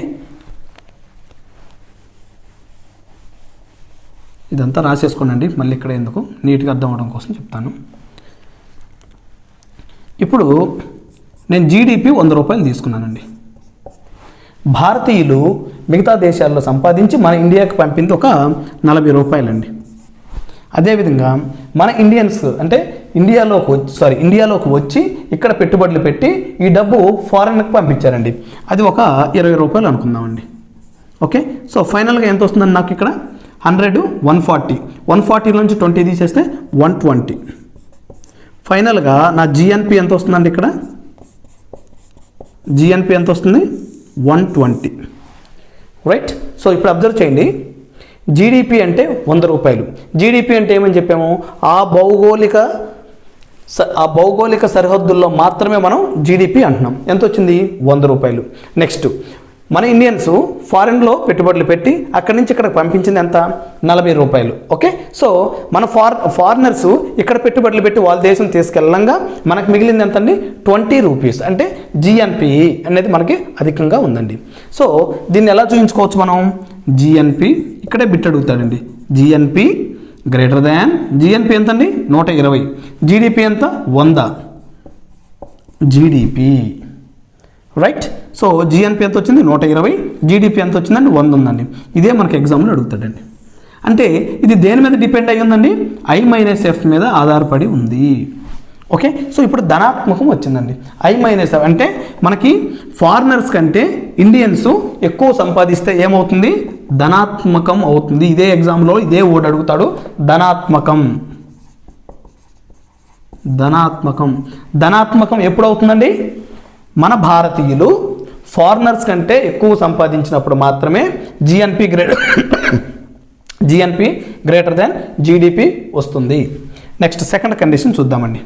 ఇప్పుడు జిఎన్పి సేమ్ జీడిపి నేను 100 రూపీస్ తీసుకుంటున్నాను ప్లస్ ఇంతకుముందు ఇండియన్స్ ఇక్కడ ఎంత సంపాదించారండి 40 రూపీస్, నేను మళ్ళీ అదే 40 తీసుకుంటున్నాను. ఇప్పుడు ఫారినర్స్ 60 రూపాయలు సంపాదించారండి. జాగ్రత్తగా గమనించండి, ఫారినర్లు 60 రూపాయలు సంపాదించారు. ఇప్పుడు మొత్తం ఎంత అవుతుందండి, ఇక్కడ 60 మైనస్ 40 ఎంత మిగులుతుందండి, ఇక్కడ ఫారినర్సే ఇంకా 20 రూపాయలు మన దేశం నుంచి ఎక్కువ తీసుకువెళ్ళారు. అంటే మనకు ఫైనల్గా ఎంత వస్తుంది, ఇక్కడ 80.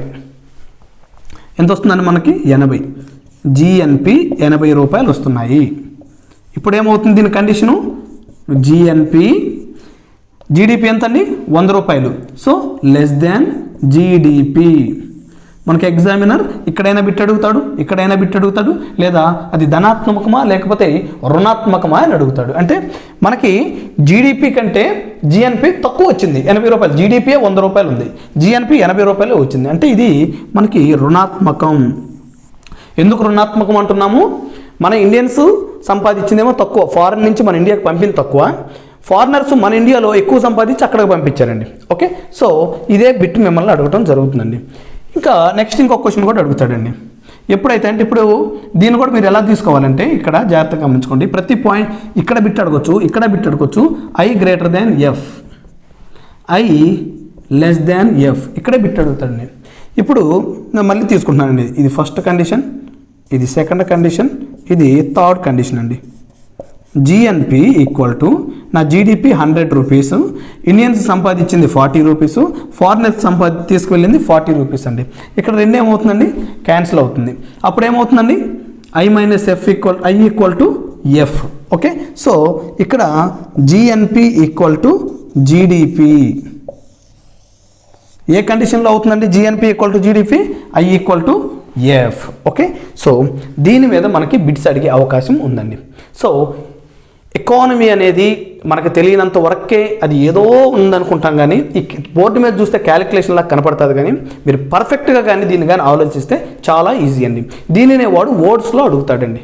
ఓకే, స్థూల జాతీయ ఉత్పత్తి ఏ సందర్భంలో స్థూల దేశీయ ప్రోడక్ట్ కంటే ఎక్కువ ఉంటుంది, A I greater than F, B I less than F, C I equal to F, D పైవేవి కావు. ఇంతే బిట్ ఉంటుందండి. ఓకే, సో ఇది మనకి జిఎన్పికి సంబంధించిన అంశం అండి. ఓకే, సో ఇప్పుడు ఇక్కడ చూద్దామండి. మనం ఏమని చెప్తున్నాము, జిఎన్పి అంటే ఎప్పుడు కూడా జిఎన్పి గ్రాస్ కాబట్టి ఒక తరుగుదల అనేది ఇక్కడ ఉంటుంది. తరుగుదల అప్పుడు ఏమొస్తుందంటే జిఎన్పి తరుగుదల వచ్చేసి NNP, net national product. Okay, so ఇది ఒక ఈక్వేషన్ అండి. రైట్, దీన్ని బేస్ చేసుకుని వాడు ఈక్వేషన్స్ అడగటం జరుగుతుంది. సో ఈరోజు మెయిన్గా మనం తెలుసుకున్న అంశాలు ఏంటండి, 1 జీడిపిని కనుక్కున్నాం, 2 ఎన్డిపిని కనుక్కున్నాం, 3 జిఎన్పిని కనుక్కున్నాం, 4 ఎన్ఎన్పి. ఇదే ఎన్ఎన్పి అండి. ఓకే, సో ఈ 4 మీద మనకి క్వశ్చన్స్ అడగటం జరుగుతుంది.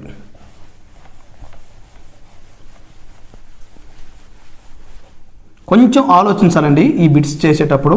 మనకి ఎగ్జామ్లో అన్నీ ఒకే విధంగా కనపడతాయండి. సో అన్నీ ఒకే విధంగా కనబడినప్పుడు ఎవరైతే దీన్ని కాన్సన్ట్రేట్ చేసి కరెక్ట్గా వర్డ్స్ని ఫైండ్ అవుట్ చేస్తారో వాళ్ళే మనకి ప్రతి ఒక్క క్వశ్చన్ కూడా ఆన్సర్ చేయగలరండి. నెక్స్ట్ ఇప్పుడు మనము ఉత్పత్తి కారకాల గురించి చూద్దామండి. ఇది చాలా ఇంపార్టెంట్ అండి. ఉత్పత్తి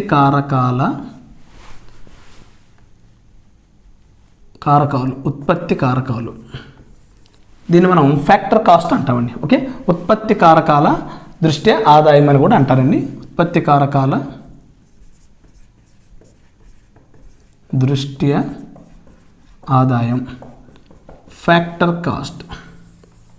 ఓకే, సో ఇది కూడా చాలా ఇంపార్టెంట్ అండి. చూడండి, సో ఏదైనా ఒక వస్తువు ఉత్పత్తి అవ్వాలంటే ఇక్కడ మనకి 4 నుంచి 5 క్వశ్చన్లు ఫ్రేమ్ చేసే అవకాశం ఉన్న ఏరియా ఈ యొక్క ఉత్పత్తి కారకాల దృష్ట్యా ఆదాయం అండి. ఓకే, సో దీని మీద కానీ మనం కొంచెం డెప్త్గా కానీ నేర్చుకుంటే మనం ఈ టాపిక్ మీద ఏ క్వశ్చన్ వచ్చినా కూడా మనం ఆన్సర్ చేయొచ్చండి. ఒకసారి చూద్దామండి. సో నాకు ఈ పెన్ అనేది నేను ఉత్పత్తి చేయాలి. ఈ పెన్ అనేది నేను ఉత్పత్తి చేయాలి. సో దీనిని నేను ఉత్పత్తి చేయాలంటే నాకు ఏమేమి కావాలి? సో ఉత్పత్తి కారకాలు ఏవి అని క్వశ్చన్ అడుగుతారండి. సో మొదటగా ఇక్కడ నాకు కావాల్సింది భూమి, సెకండ్ వచ్చేసి శ్రమ, థర్డ్ వన్ వచ్చేసి మూలధనం, ఫోర్త్ వన్ వచ్చేసి వ్యవస్థాపన. జాగ్రత్తగా గమనించండి. మనం ప్రీవియస్ క్లాస్లో జస్ట్ వీటి గురించి ఇంట్రొడక్షన్ మాత్రం ఇచ్చానండి. ఓకే, సో ఇప్పుడు టోటల్గా అసలు ఏంటి ఇక్కడ ఏం జరుగుతుందనేది తెలుసుకుందామండి. ఓకే, నాకు ఈ పెన్ను ఉత్పత్తి అవ్వాలంటే ఫస్ట్ ఇది అనేది ఒక ఫ్యాక్టరీ నుంచి రావాలండి. రైట్, ఈ ఫ్యాక్టరీ కావాలంటే ఫస్ట్ నాకు దానికి ఒక ప్లేస్ అనేది కావాలండి. సో ఆ ప్లేసే మనం ఇక్కడ భూమి అంటున్నాం, దీనిని భాటకం అంటామండి. ఓకే, దీన్ని రెంట్ అంటాం. సో నిన్న చెప్పిన క్లాసే మళ్ళీ ఇక్కడ రిపీట్ అవుతుందని అయితే కన్ఫ్యూజ్ అవ్వద్దండి. నిన్న వీటి గురించి ఈ పదజాలాల గురించి నేను చెప్పడం జరిగింది. ఈరోజు అసలు ఎగ్జాక్ట్లీ ఏంటి ఉత్పత్తి కారకాలు అనేది మనం ఈరోజు తెలుసుకోవడం జరుగుతుంది. ఈ ఉత్పత్తి కారకాల మీద ఎలా బిట్ అడుగుతారో కూడా మనం తెలుసుకోవడం జరుగుతుందండి. ఓకే, భాటకం, శ్రమ అంటే వేతనం, మూలధనం అంటే వడ్డీ, వ్యవస్థాపన అంటే లాభం. ఇప్పుడు చూద్దామండి. నేను ఫస్ట్ ఒక కంపెనీ పెట్టాలనుకుంటున్నాను. ఆ కంపెనీ కోసం నాకు ఒక ల్యాండ్ కావాలి. ల్యాండ్ అంటే ఇక్కడ నాకు ఒక కంపెనీ పెట్టుకునే ఒక బిల్డింగ్ కావాలండి. ఓకే, సో నాకు ఆ బిల్డింగ్ డబ్బులు లేవు కాబట్టి నేను దీన్ని రెంట్కి తీసుకోవాలనుకుంటున్నాను. సో ఒక వ్యక్తి దగ్గర ఆ యొక్క ల్యాండ్ని తీసుకున్నానండి. దాన్ని మనం తెలుగులో భాటకం అంటాము, దాన్ని ఇంగ్లీష్లో రెంట్ అని అంటామండి. రైట్, సో నాకు ఇప్పుడు బిల్డింగ్ అయితే దొరికిందండి. సో ఇప్పుడు నాకేం కావాలి? ఎంప్లాయీస్ కావాలి.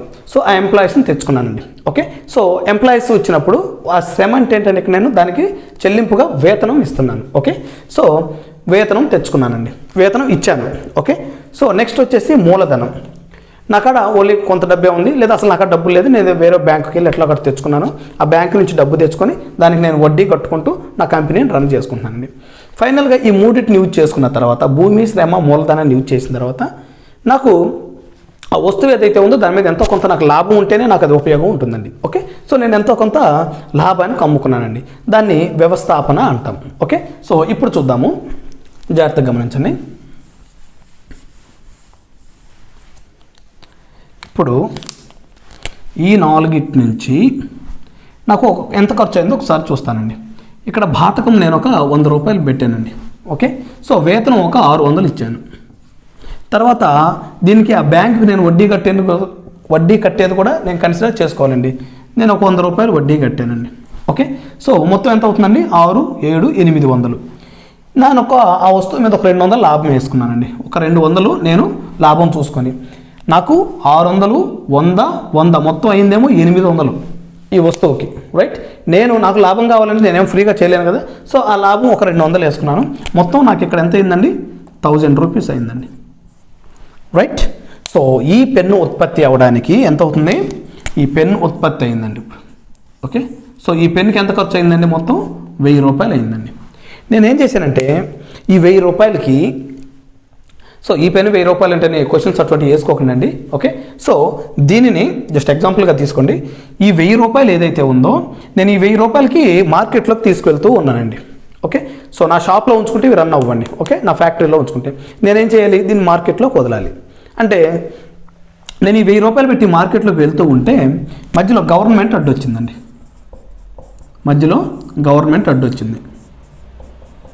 అరే బాబు, ఈ పెన్ను నువ్వు తయారు చేసావు, దీన్ని అమ్ముతున్నావు, ఇది ప్రజలందరికి కూడా అందుబాటులోకి వస్తుంది కాబట్టి ఇది ఖచ్చితంగా కూడా నువ్వు ఈ పెన్ను మార్కెట్లోకి వదలాలంటే నువ్వు ట్యాక్స్ కట్టాలి, గవర్నమెంట్కి ట్యాక్స్ కట్టాలి అంటాడండి. ఓకే, సో ఎంత కట్టాలి సార్ అని వీడు అడిగితే ఒక 100 రూపాయలు కట్టు బాబు అన్నాడు. అంటే ఒక్క పెన్ను పైన ఎంత ట్యాక్స్ వస్తుంది? 100 రూపాయలు. ఇప్పుడు జాగ్రత్తగా గమనించండి.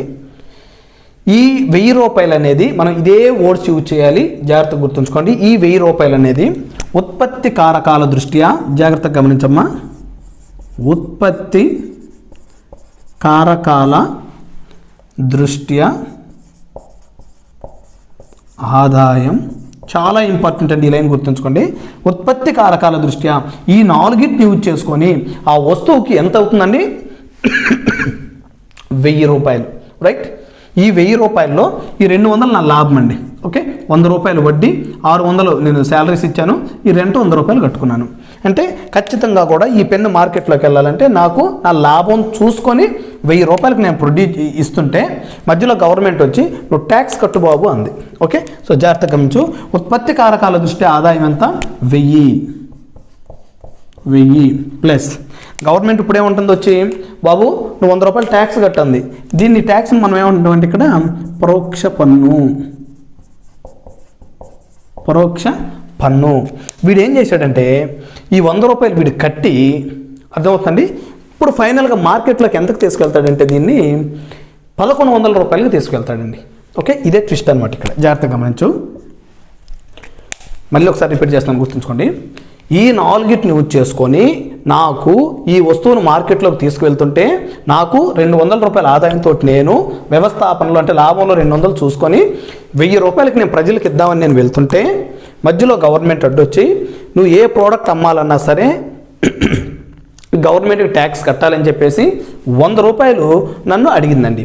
నేనేం చేశానంటే అప్పుడు ఈ 1000 రూపాయలు ప్లస్ ఇక్కడ ట్యాక్స్ ఎంత ఉందండి? 100 రూపాయలు. ట్యాక్స్ వచ్చేసి 100 రూపాయలు. ఓకే, సో దీన్ని ఫైనల్గా నేను మార్కెట్లోకి ఎంత వదులుతున్నానంటే 110 రూపాయలు, 1100 రూపాయలకి నా అమ్మటం జరుగుతుందండి. రైట్, సో ఇదే మనకి మార్కెట్ ప్రైస్. ఓకే, చాలా ఇంపార్టెంట్ అండి. ఈ యొక్క ఈక్వేషన్ మీదే మనకి దాదాపు 4 నుంచి 5 క్వశ్చన్లు అడిగే అవకాశం ఉంది. ఓకే, సో ఇప్పుడు నేను ఈ పెన్ను ఎంతకు అమ్ముతున్నానండి? 1100 రూపాయలకు, 1100 రూపాయలకి నేను ఈ పెన్నుని అమ్మటం జరుగుతుంది. 1100 రూపాయలు అంటే మార్కెట్ ధరలో ఏదైతే అమ్ముతున్నానో దాన్ని మార్కెట్ ప్రైస్ అంటాము. రైట్, సో ఫ్యాక్టర్ కాస్ట్ అంటే ఈ 4ని ఉపయోగించుకొని ఎంతకైతే ప్రొడ్యూస్ చేస్తున్నాను ఇక్కడ 1000 రూపాయలు అనేది ఉత్పత్తి కారకాల దృష్ట్యా ఆదాయం 1000 రూపాయలు. ఈ ఎగ్జాంపుల్ ఎలా అడుగుతాడంటే దీన్ని ఎలా అడుగుతాడంటే ఉత్పత్తి కారకాల దృష్ట్యా ఆదాయం అని అడుగుతాడండి. జాగ్రత్తగా చూడండి, ఉత్పత్తి కారకాల దృష్ట్యా ఆదాయం అని అడిగాడు అనుకోండి. సో అప్పుడు ఏమవుతుందండి? Market price minus market price, ఈ పరోక్ష పన్నులు ఇటు వస్తాయండి, మైనస్ పరోక్ష పన్నులు. అర్థమవుతుందండి. ఉత్పత్తి కారకాల దృష్టి ఆదాయం equal to market price minus పరోక్ష పన్నులు. ఒకవేళ ఇది 1 అండి, ఇది 2, ఇది 3, పరోక్ష పన్ను అని అడిగాడు అనుకోండి ఇక్కడ, అప్పుడేమవుతుందండి market price minus factor cost equal to పరోక్ష పన్ను. అర్థమవుతుందండి. ఇదే కాకుండా ఇంకొక కండిషన్ తీసుకుందామండి. ఓకే, సో ఈ కండిషన్ ఏంటంటే కొన్నిసార్లు ఈ వస్తువులు ఏదైతే తయారు చేస్తున్నానో నాకు గవర్నమెంట్ అనేది సబ్సిడీ ఇస్తుందండి. ఓకే, ఇప్పుడు ఎరువులు తయారుంది, నాకు సబ్సిడీ ఇస్తుంది. అట్లా ఈ పెన్ ఏదైతే నేను తయారు చేస్తున్నానో ఇది ప్రజలందరికీ అందుబాటులోకి రావాలండి. ఇది తయారు చేసే సంస్థకే గవర్నమెంట్ కొంత సబ్సిడీ ఇస్తుందండి. ఓకే, గవర్నమెంటే కొంత సబ్సిడీ ఇస్తుంది. అప్పుడు నేనేం చేయాలి? గవర్నమెంట్ సబ్సిడీ అంటే ఇక్కడ నేను ఇప్పుడు ఇదంతా తీసేస్తున్నానండి, జాగ్రత్తగా గమనించండి, ఇదంతా తీసేస్తున్నాను. మనకి ఇది రెగ్యులర్ క్లాస్ కాదు కాబట్టి నేను ప్రతిదీ ఒకటి ఇక్కడ లైన్లో రాయట్లేదు, జస్ట్ మనకు అర్థం జస్ట్ ఇంట్రొడక్షన్ కోసం కాబట్టి ఇలా చెప్తున్నానండి. రైట్, ఇప్పుడు ఈ మార్కెట్ ప్రైస్ కూడా నేను తీసేస్తున్నానండి, జాగ్రత్తగా గమనించు. ఇప్పుడు ఇది పెన్ అనేది తీసేసానండి. నేను ఇప్పుడు ఒక అందరికీ అందుబాటులో ఉండే ఒక గ్యాస్ అనుకోండి, గ్యాస్ స్టవ్. ఇప్పుడు జాగ్రత్తగా గమనించండి అమ్మా, గ్యాస్ స్టవ్. ఈ గ్యాస్ స్టవ్ ఈ 4 మీద నేను తయారు చేయడానికి నాకైన ఖర్చు అండి. ఇది ఒక 1000 రూపాయలు కట్టాను, ఇక్కడ ఒక 500, సారీ ఇక్కడ కూడా ఒక 1000 రూపాయలు నేను వేతనం ఇచ్చాను, ఒక 500 వడ్డీ కట్టాను, ఒక 500 లాభం చూసుకున్నానండి. ఓకే, ఫైనల్గా ఎంత అవుతుందండి? 3000 రూపాయలు. సేమ్ ప్రాసెస్, జాగ్రత్తగా గమనించు. ఈ పాయింట్ అర్థమైందంటే జాతీయ ఆదాయంలో ఏ బిట్ వచ్చినా మీరు చేస్తారండి. సో భూమి రెంట్ నేను 1000 రూపాయలు కట్టాను, శ్రమకు ఒక 1000 రూపాయలు కట్టాను, మూలధనం 500 కట్టాను, వ్యవస్థాపన నాకు లాభం, నేను ఈ పని పెట్టుకునేందుకు నేను ఏదో ఒక ఆదాయం వస్తుందండి. సో నాకు లాభం 500 చూసుకున్నాను, మొత్తం 3000 అయింది. సో నేను ఈ 3000 తీసుకొని మార్కెట్లోకి వస్తున్నా. ఆ యొక్క గ్యాస్ స్టవ్ యొక్క కాస్ట్ 3000, నేను మార్కెట్లోకి వస్తున్నాను. అయితే మధ్యలో ఇప్పుడు ఎవరు ఎంటర్ అవుతారండి? ఇక్కడ గవర్నమెంట్ ఎంటర్ అయింది. ప్లస్ గవర్నమెంట్ ఎంటర్ అయ్యి, లేదు బాబు, నువ్వు ఈ గ్యాస్ కానీ అమ్మాలంటే నువ్వు గవర్నమెంట్కి ట్యాక్స్ కట్టాలంది. ఎంత సార్ అని అడిగాను. వాడు ఏం చెప్పాడు? 500 కట్టాలి సార్ ట్యాక్స్ అన్నాడు. జాగ్రత్తగా గమనించు, ట్యాక్స్ ఎంత అన్నాడండి? 500 కట్టాలి. అప్పుడు వీడు ఏం చేస్తాడు? ఈ 500 కూడా వాడు తీసుకొని మార్కెట్లోకి 3500కి ఈ యొక్క గ్యాస్ని ఇవ్వటం జరుగుతుంది. అయితే గవర్నమెంట్ ఏం ఆలోచిస్తుందంటే, సో గ్యాస్ స్టవ్ అనేది ప్రతి ఒక్కరు కూడా వాడేవాళ్ళు కాబట్టి నువ్వు తయారు చేసేటప్పుడే ఆ యొక్క వస్తువుకి ఎన్ని తయారు చేస్తే అంత సబ్సిడీ ఇస్తామని వీళ్ళు చెప్తారండి. ఓకే, సో ఇప్పుడు ఆలోచించు. సబ్సిడీ ఉత్పత్తి కారకాల దృష్టి ఆదాయం ఎంత అయిందండి? ఇక్కడ మనకి 3000. ఉత్పత్తి కారకాల దృష్టి ఆదాయము 3000. పరోక్ష పన్నుల ట్యాక్స్ ఎంత పడిందండి మనకి? ఇక్కడ 500. మొత్తం ఇప్పుడు మార్కెట్లోకి ఎంత వదులుతున్నాము? దీన్ని మార్కెట్లోకి ఎంత వదులుతున్నాము? Market price 3500. రైట్, ఇప్పుడు సబ్సిడీ కూడా ఇచ్చాడండి గవర్నమెంటు. ఏ సంస్థ అయితే వాటిని ప్రొడ్యూస్ చేస్తుందో వాటికి కొంచెం సబ్సిడీ ఇచ్చాడండి. ఇక్కడ సబ్సిడీ, రైట్, సబ్సిడీ ఒక ప్రతి వస్తువు మీద ఒక 200 ఇచ్చాడండి. ప్రతి స్టవ్కి ఒక 200 రూపాయలు సబ్సిడీ గవర్నమెంట్ ఇచ్చింది. అప్పుడు ఎంత అవుతుందండి? ఇక్కడ 500 మైనస్ 200 300 అవుతుంది. అంటే ఇక్కడ మార్కెట్ ప్రైస్ అనేది సబ్సిడీ లేనప్పుడు 3500కి అమ్మాడు. అదే గవర్నమెంట్ సబ్సిడీ ఇచ్చినప్పుడు ఇక్కడ ఇప్పుడు ఎంత కమ్మాలండి? మార్కెట్ ప్రైస్ 500 మైనస్ 200 300, 3300కి ఇది మార్కెట్ ధరకు వస్తుందండి. ఇదే బిట్ మనకి అడుగుతాడండి. మార్కెట్ ప్రైస్ ఈక్వల్ టు ఉత్పత్తి కారకాల దృష్టి ఆదాయము ప్లస్ పరోక్ష పన్ను మైనస్ సబ్సిడీ అని ఏలో ఉంటుందండి. ఓకే, బి ఇక్కడ ప్లస్ ఇచ్చి ఇక్కడ మైనస్ ఇస్తాడండి. సి ఈ పరోక్ష పన్నును అవతలకు తీసుకెళ్ళేసి లేదా ఆ పరోక్ష పన్ను అనేది తీసేసి జస్ట్ ఉత్పత్తి కారకాల దృష్టి ఆదాయం మైనస్ సబ్సిడీ అని అడుగుతాడండి. మనం గుర్తుపెట్టుకోవాల్సింది జాగ్రత్త గుర్తుంచుకొని మార్కెట్ ప్రైస్ ఈక్వల్ టు ఉత్పత్తి కారకాల దృష్టి ఆదాయము ప్లస్ ఇక్కడ ఇవన్నీ అవసరం లేదండి, ప్లస్ మనకి ఫార్ములా కోసమే చెప్తున్నాము, ప్లస్ పరోక్ష పన్ను మైనస్ సబ్సిడీ. ఇది మనకి ఫార్ములా అండి. ఓకే, అయితే ఇక్కడ కూడా ఇంకోటి ఉంటుందండి మనకి, ఎప్పుడైనా గుర్తుంచుకోండి. ఇక్కడ నేను ఏమని చెప్తున్నాను? పరోక్ష పన్ను మైనస్ సబ్సిడీ అని ఏదైతే చెప్తున్నామో దీనిని మనము ఏమని పిలుస్తామంటే, జాగ్రత్తగా గమనించమ్మా, నికర పరోక్ష పన్ను ఈక్వల్ టు నికర పరోక్ష పన్ను ఈక్వల్ టు పరోక్ష పన్ను మైనస్ సబ్సిడీ. చాలా చాలా ఇంపార్టెంట్ అండి. నికర పరోక్ష పన్ను మనం ఏమని చెప్పిన స్టార్టింగ్లో కొండ గుర్తు మీకు నికర అని ఓడి వస్తేనే ఏదో ఒక దాంట్లో నుంచి ఒకటి తీసివేయటం జరుగుతుంది. దీని మీద కూడా మనకు బిట్ అడిగే అవకాశం ఉంటుందండి. దీన్ని నెట్ ఇండైరెక్ట్ ట్యాక్స్ అంటారు. Net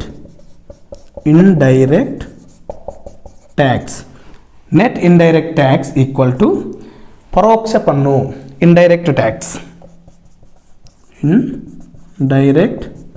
tax minus subsidies. Okay, ఇది మన క్వశ్చన్ అండి. ఓకే, ఇప్పుడు ఆలోచించండి. Market price equal to market ధరలు ఈక్వల్ టు ఉత్పత్తి కారకాల దృష్ట్యా ఆదాయము. ఈ ప్లేస్లో ఏమొస్తుందండి? పరోక్ష పన్ను మైనస్ సబ్సిడీ పన్ను కాడ నికర పరోక్ష పన్ను అని ఇస్తాడు. ఇది మొత్తం దీని ప్లేస్లో నికర పరోక్ష పన్ను ఇచ్చి ఏబిసిడీలు ఇవ్వటం జరుగుతుందండి. ఇది మనకి జాతీయ ఆదాయం అనే దానికి నేర్చుకోవడానికి కొంత ఎంట్రన్స్ లెవెల్ అండి. ఓకే, సో ఇది ఎంట్రీ మాత్రమే.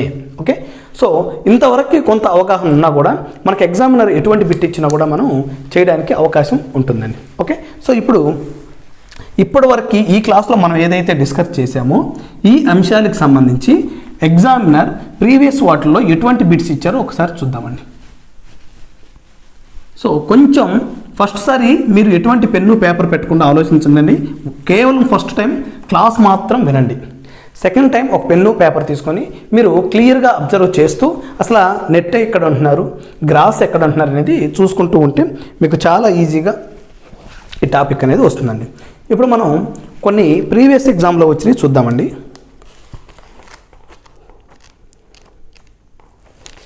ప్రీవియస్ ఎగ్జామ్లో వచ్చిన బిట్స్ కొన్ని చూద్దామండి. రైట్, ఫస్ట్ క్వశ్చన్ అండి, జాతీయ ఆదాయం. ఒక క్వశ్చన్ అండి, వాడు ఇచ్చింది ఏంటంటే జాతీయ ఆదాయం.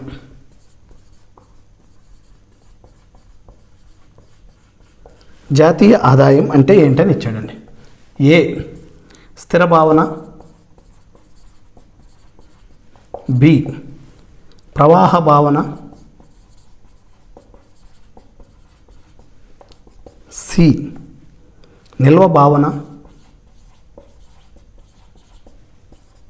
డి ఏది కాదు.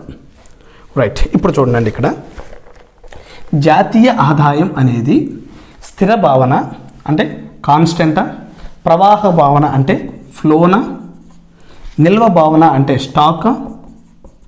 ఇక్కడ మనకి ఫ్లో అండ్ స్టాక్ అనే దాని గురించి మనం తెలుసుకోవాలండి. అసలు డిఫరెన్స్ ఏంటి? జాతీయ భావన అనేది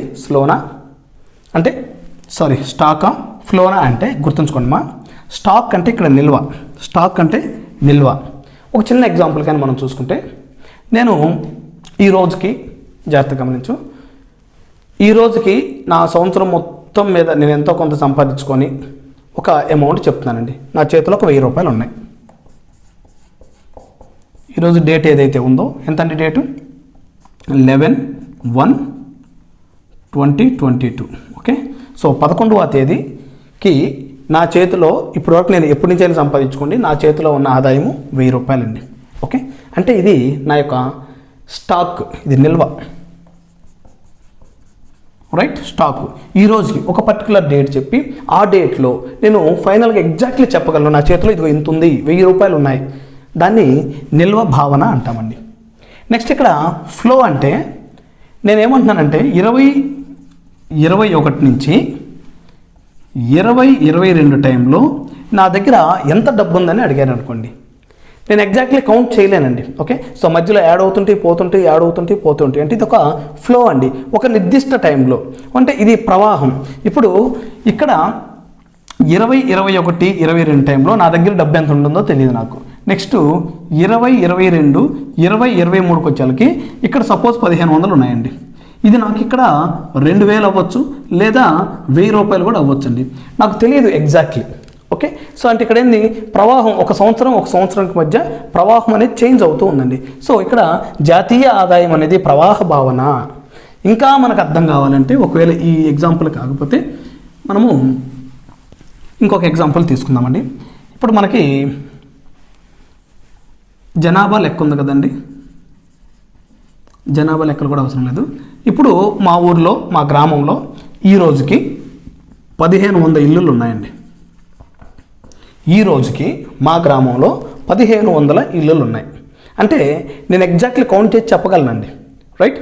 ఈ రోజు వరకు అంటే దానిని స్టాక్ అంటారండి, నిల్వ, రైట్. అయితే నేనేమంటున్నానంటే 2020 నుంచి 2021 ఈ టైంలో ఎన్ని ఇల్లులు అని అడుగుతున్నాను అనుకోండి. సో 2020లో స్టార్ట్ అయిన ఇల్లులు 2021కి వచ్చేళ్ళకి అవి పెరుగుతూ వస్తూ ఉంటాయండి. ఓకే, సో మనం ఎగ్జాక్ట్లీ చెప్పలేమంటే ప్రవాహం.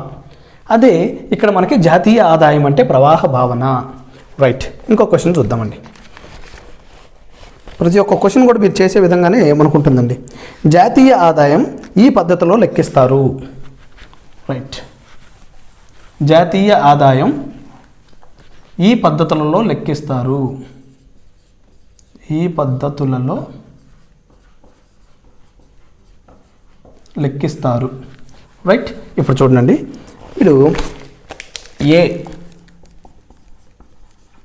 ఆదాయ మదింపు పద్ధతి, బి ఉత్పత్తి మదింపు పద్ధతి. ఇవి బిట్స్ కాబట్టి నేను స్పీడ్గా చెప్పేస్తానండి. సి వ్యయ మదింపు పద్ధతి అండి. డి పై వన్.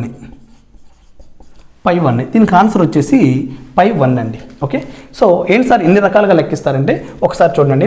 మనం ఇందాక ఉత్పత్తి కారకాల దృష్ట్యా అంటే భూమి, శ్రమ, మూలధనం, తర్వాత వ్యవస్థాపన, ఈ 4టిని బేస్ చేసుకొని మనం ఏం చేస్తున్నామండి, ఒక వస్తువుని ఉత్పత్తి చేశానండి, రైట్. నేను ఒక వస్తువుని ఉత్పత్తి చేశాను. ఈ ఉత్పత్తి చేసిన దాన్ని నేను అమ్ముకుంటే నాకు ఏమొస్తుందండి, ఆదాయం వస్తుంది. ఆదాయం వచ్చింది, రైట్. నాకు ఆదాయం వచ్చినప్పుడు నేనేం చేస్తాను, మళ్ళీ దాన్ని పెట్టుబడి పెడతాను. అంటే నేను పెట్టుబడి పెడుతున్నానంటే ఇక్కడ అర్థం ఏంటి, దాన్ని నేను ఖర్చు చేస్తున్నాను అంటే వ్యయం. ఈ వ్యయం పెట్టి అంటే నేను ఈ ఖర్చు పెట్టి ఏం చేస్తున్నాను, మళ్ళీ పెట్టుబడి పెట్టి ఇంకొక వస్తువును ఉత్పత్తి చేస్తున్నాను. ఓకేనా. ఉత్పత్తి కారకాలను ఉపయోగించి నేను ఒక వస్తువును ఉత్పత్తి చేస్తాను. ఆ వస్తువును ఉత్పత్తి చేసి మార్కెట్లో అమ్మడం ద్వారా నాకు ఆదాయం వచ్చింది. ఆ ఆదాయం ద్వారా నేను మళ్ళీ ఎక్కువ పెట్టుబడి పెట్టడం అంటే ఇక్కడ నేను ఆ ఆదాయాన్ని మళ్ళీ ఖర్చు పెట్టి నేను మళ్ళీ వేరే వస్తువును తయారు చేస్తున్నాను. ఓకే, అంటే ఇక్కడ మనకి 3 రకాలైన పద్ధతులు కనబడుతున్నాయి. ఒకటి ఉత్పత్తి, ఆదాయం, వ్యయం. మనం ఎన్ని వస్తువులు ఉత్పత్తి చేసామన్నా కానీ మనకు జాతీయ ఆదాయం తెలుస్తుంది. ఎంత డబ్బు మనం ఆదాయం పొందామనే దాన్ని చూసినా మనకు తెలుస్తుంది. అదేవిధంగా మనం ఎంత ఖర్చు పెట్టామని తెలిసినా కూడా మనకి ఈ యొక్క జాతీయ ఆదాయం లెక్కొచ్చు. సో అందువల్లే జాతీయ ఆదాయం ఈ పద్ధతిలో లెక్కిస్తారంటే పై 1 అంటే ఉత్పత్తి ద్వారా మనం తెలుసుకోవచ్చు, ఆదాయం ద్వారా తెలుసుకోవచ్చు, వ్యయం ద్వారా కూడా మనం తెలుసుకోవచ్చు అండి. ఓకే, సో ఇంకొక బిట్ చూద్దామండి. జాతీయ ఆదాయ అధ్యయనం ఈ క్రింది వాటిలో దేనికోసం, మీకు ఇందాక చెప్పానండి జాతీయ ఆదాయం అసలు ఎందుకు లెక్కించాలి. ఓకే, సో మీకు ఆల్రెడీ చెప్పానండి. ఇక్కడ ఆన్సర్ ఏమిటండి, దేశ ప్రగతిని కొలవడానికి మనం ప్రాథమిక రంగం కానీ, ద్వితీయ రంగం కానీ, తృతీయ రంగం స్టార్టింగ్లో ఏదైతే చెప్పానో అంటే దేశ ప్రగతి అంటే మనం ఎంతైతే ఈ రంగాలను ఉపయోగించుకొని ఎంత ముందుకు వెళ్తున్నాము, ఓకే, సో దేంట్లో వెనుకబడి ఉన్నాము అనేదాన్ని మనం తెలుసుకోవచ్చు. బి జాతీయ ఆదాయంలో వివిధ రంగాల వాటా తెలుసుకోవడానికి, ఇప్పుడు మనం చెప్పిన ఈ 3 కానీ, లేదా అభివృద్ధి లక్ష్యాల సాధనకు ఆగవంతం చేసుకోవడానికి. అంటే మనం ఒక టార్గెట్ పెట్టుకోవటం ఖచ్చితంగా కూడా. ఇప్పుడు నేను ఒక ఎగ్జామ్ రాస్తున్నానండి. ఫస్ట్ మిడ్లో నాకు ఓన్లీ 15 మార్కులు మాత్రమే వచ్చాయి. Okay, right. సెకండ్ మిడ్కి నేను ఏం చేస్తాను, ఆ 15 కాస్త ఇంక్రీజ్ చేయడం కోసం చూసుకొని కనీసం 30 మార్కులను తెచ్చుకోవాలని నేను ట్రై చేస్తానండి. అంటే మన యొక్క నెక్స్ట్ టార్గెట్ని సెట్ చేసుకోవడం కోసం కూడా జాతీయ ఆదాయం అనేది ఉపయోగపడుతుంది. నెక్స్ట్ ఇవన్నీ ప్రీవియస్ ఎగ్జామ్లో వచ్చిన బిట్లు అండి. మార్కెట్ ధరలలో నికర జాతీయ ఆదాయం, చాలా జాగ్రత్తగా గుర్తుంచుకోనండి.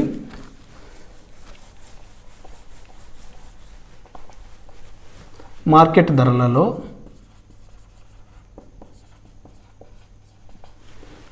ధరలలో నికర జాతీయ ఆదాయం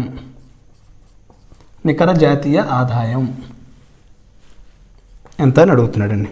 ఓకే, అంటే మీకు ఇందాక ఏమని చెప్పానండి, మార్కెట్ ధరలలో అంటే ఎంపీ, నికర జాతీయ ఆదాయము, నికర జాతీయ ఉత్పత్తి. ఓకే, సో నికర అంటే ఎన్, జాతీయ అంటే ఎన్, నెట్ నేషనల్, ఉత్పత్తి ఇక్కడ ఆదాయమే మనం ఉత్పత్తి అన్నాము, ఎన్ఎన్పి ఎట్ మార్కెట్ ప్రైస్ ఎంత అని అడుగుతున్నాడండి. ఓకే, సో మీకు ఇక్కడ రాస్తాను చూడండి. ఏ స్థూల జాతీయ ఉత్పత్తి మైనస్ తరుగుదల. బి స్థూల దేశీయ ఉత్పత్తి మైనస్ పరోక్ష పన్నులు ప్లస్ సబ్సిడీ. సి మార్కెట్ ధరలలో స్థూల జాతీయోత్పత్తి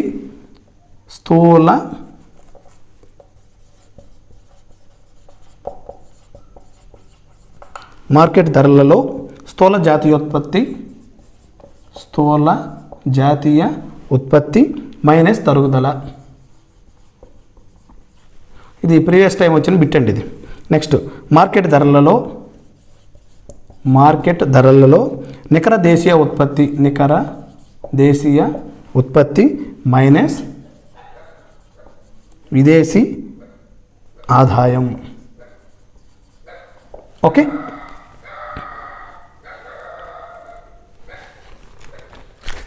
ఇప్పుడు చూడండి, సేమ్ మనం ఫస్ట్లో ఏవైతే డిస్కస్ చేసామో అదేనండి ఇక్కడ.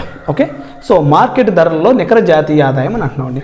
మనం ఇక్కడ నికర అని అడిగామంటే ముందు ఏం చూసారండి, ఏదో ఒక దాంట్లో మైనస్ అయిందని మనం చెప్పడం జరిగింది. So GNP gross national product minus తరుగుదల ఈక్వల్ టు ఎన్ఎన్పి. ఇదేనండి మనకి ఎన్ఎన్పి ఫైండ్ అవుట్ చేయమంటుంది. ఎన్ఎన్పినే కదా, ఇదే ఎన్ఎన్పి కదా. ఎన్ఎన్పి అంటే ఇప్పుడు ఏమొస్తుంది, జిఎన్పి మార్కెట్ ధరల్లో స్థూల జాతీయ ఉత్పత్తి. జిఎన్పి మార్కెట్ ధరలలో స్థూల జాతీయ ఉత్పత్తి మైనస్ తరుగుదల. సో ఫస్ట్ కానీ మీరు కొంచెం జాగ్రత్తగా వినుంటే వాడు అడిగే బిట్స్ ఇవేనండి. సో ఇక్కడ అన్నీ ఒకే విధంగా ఉన్నాయి చూడండి, స్థూల దేశీయ ఉత్పత్తి, స్థూల జాతీయ ఉత్పత్తి మైనస్ తరుగుదల. సో ఇలా అడుగుతాడు కాబట్టి కొంచెం మనం ఈ క్లాస్ని 1-2 సార్లు కానీ మీరు ప్రాక్టీస్ చేసి చూడండి. చాలా ఈజీగా ఏ బిట్ వచ్చినా కూడా మీరు పెట్టే అవకాశం ఉంటుందండి. ఓకే, సో నెక్స్ట్ వన్ వచ్చేసి ఇంకొక బిట్ చూద్దామండి. జిఎన్పిని కనుగొనేందుకు, ఇది ఇంకా కామెడీగా ఉంటుందండి బిట్టు. నెక్స్ట్ బిట్టు జిఎన్పిని కనుగొనేందుకు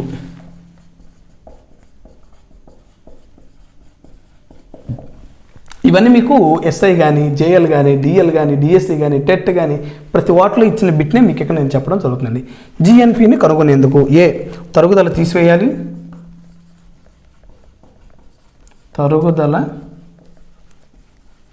తీసివేయాలి. సెకండ్ తరుగుదల పెంచాలి. థర్డ్ తరుగుదలను కలపాలి. ఫోర్త్ తరుగుదలను తగ్గించాలి. ఇప్పుడు ఆలోచించండి, జిఎన్పిని కనుగొనేందుకు మనకి ఫార్ములా తెలుసు, జిఎన్పి మైనస్ తరుగుదల ఈక్వల్ టు ఎన్ఎన్పి. ఇప్పుడు నేను కేవలం ఈ జిఎన్పిని మాత్రమే కనుగొనాలి. అంటే మనం ఏం చేయాలి, ఈ ఎన్ఎన్పికి ఈ మైనస్ని తీసుకురావాలండి. జిఎన్పి ఈక్వల్ టు ఎన్ఎన్పి, ఈ మైనస్ తరుగుదల ఇటు వచ్చేకి ఏమవుతుంది, ప్లస్ తరుగుదల. ఇప్పుడు చూడండి, జిఎన్పిని కనుగొనాలంటే మనం ఏం చేయాలి, ప్లస్ తరుగుదలను కలపాలి. ఆన్సర్ 3. సో మనకి కొంచెం ఈ యొక్క టెర్మినాలజీని కానీ మనం అర్థం చేసుకోగలిగితే ఇట్లా ఏ బిట్ వచ్చినా చేయొచ్చండి. ఓకే, సో నెక్స్ట్ ఇంకో బిట్ చూద్దామండి. ఇక్కడ ఇచ్చండి, మార్కెట్ ధరల్లో నికర జాతీయ ఆదాయం దేనికి సమానం, సేమ్ అదేనండి. మీకు తర్వాత దేశీయోత్పత్తి జాతీయోత్పత్తి మధ్య గల జాగ్రత్త గుర్తుందండి. ఇది మంచి బిట్టేనండి మనకి.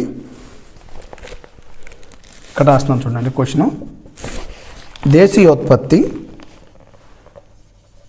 దేశీయోత్పత్తికి అదేవిధంగా జాతీయ ఉత్పత్తికి మధ్య గల తేడాను చెప్పండి అని అడిగాడండి. మనం ఏమని చెప్పామండి, దేశీయోత్పత్తి జాతీయోత్పత్తికి మధ్య గల తేడా ఏమని చెప్పాము మీకు గుర్తుందా, GNP equal to GDP plus I minus F. దీన్ని మనం ఏమని చెప్పాం, net factor income from abroad అని చెప్పాం. ఇప్పుడు ఏమంటున్నాడు, ఈ యొక్క దేశీయోత్పత్తికి ఈ యొక్క జాతీయోత్పత్తికి మధ్య తేడా అని అడుగుతున్నాడు అండి. అంటే ఇప్పుడు ఏమవుతుంది, జిఎన్పి మధ్య తేడా అని అడుగుతున్నాడు. GNP minus GDP equal to NFIA. So దీనికి ఆన్సర్ ఏంటంటే జిఎన్పి మరియు జీడిపి మధ్య తేడా ఏందని అడిగితే ఎన్ఎఫ్ఐఏ. ఎన్ఎఫ్ఐఏ అంటే నికర విదేశీ కారక ఆదాయం. సో ఇలా ఎన్ని బిట్స్ ఇచ్చినా కూడా మనం చాలా ఈజీగా మనం ఫైండ్ అవుట్ చేయొచ్చండి. ఇది జస్ట్ ఎంట్రీనే కాబట్టి మనకి క్లాస్ కొంచెం లెంతీగా ఉంటుందండి.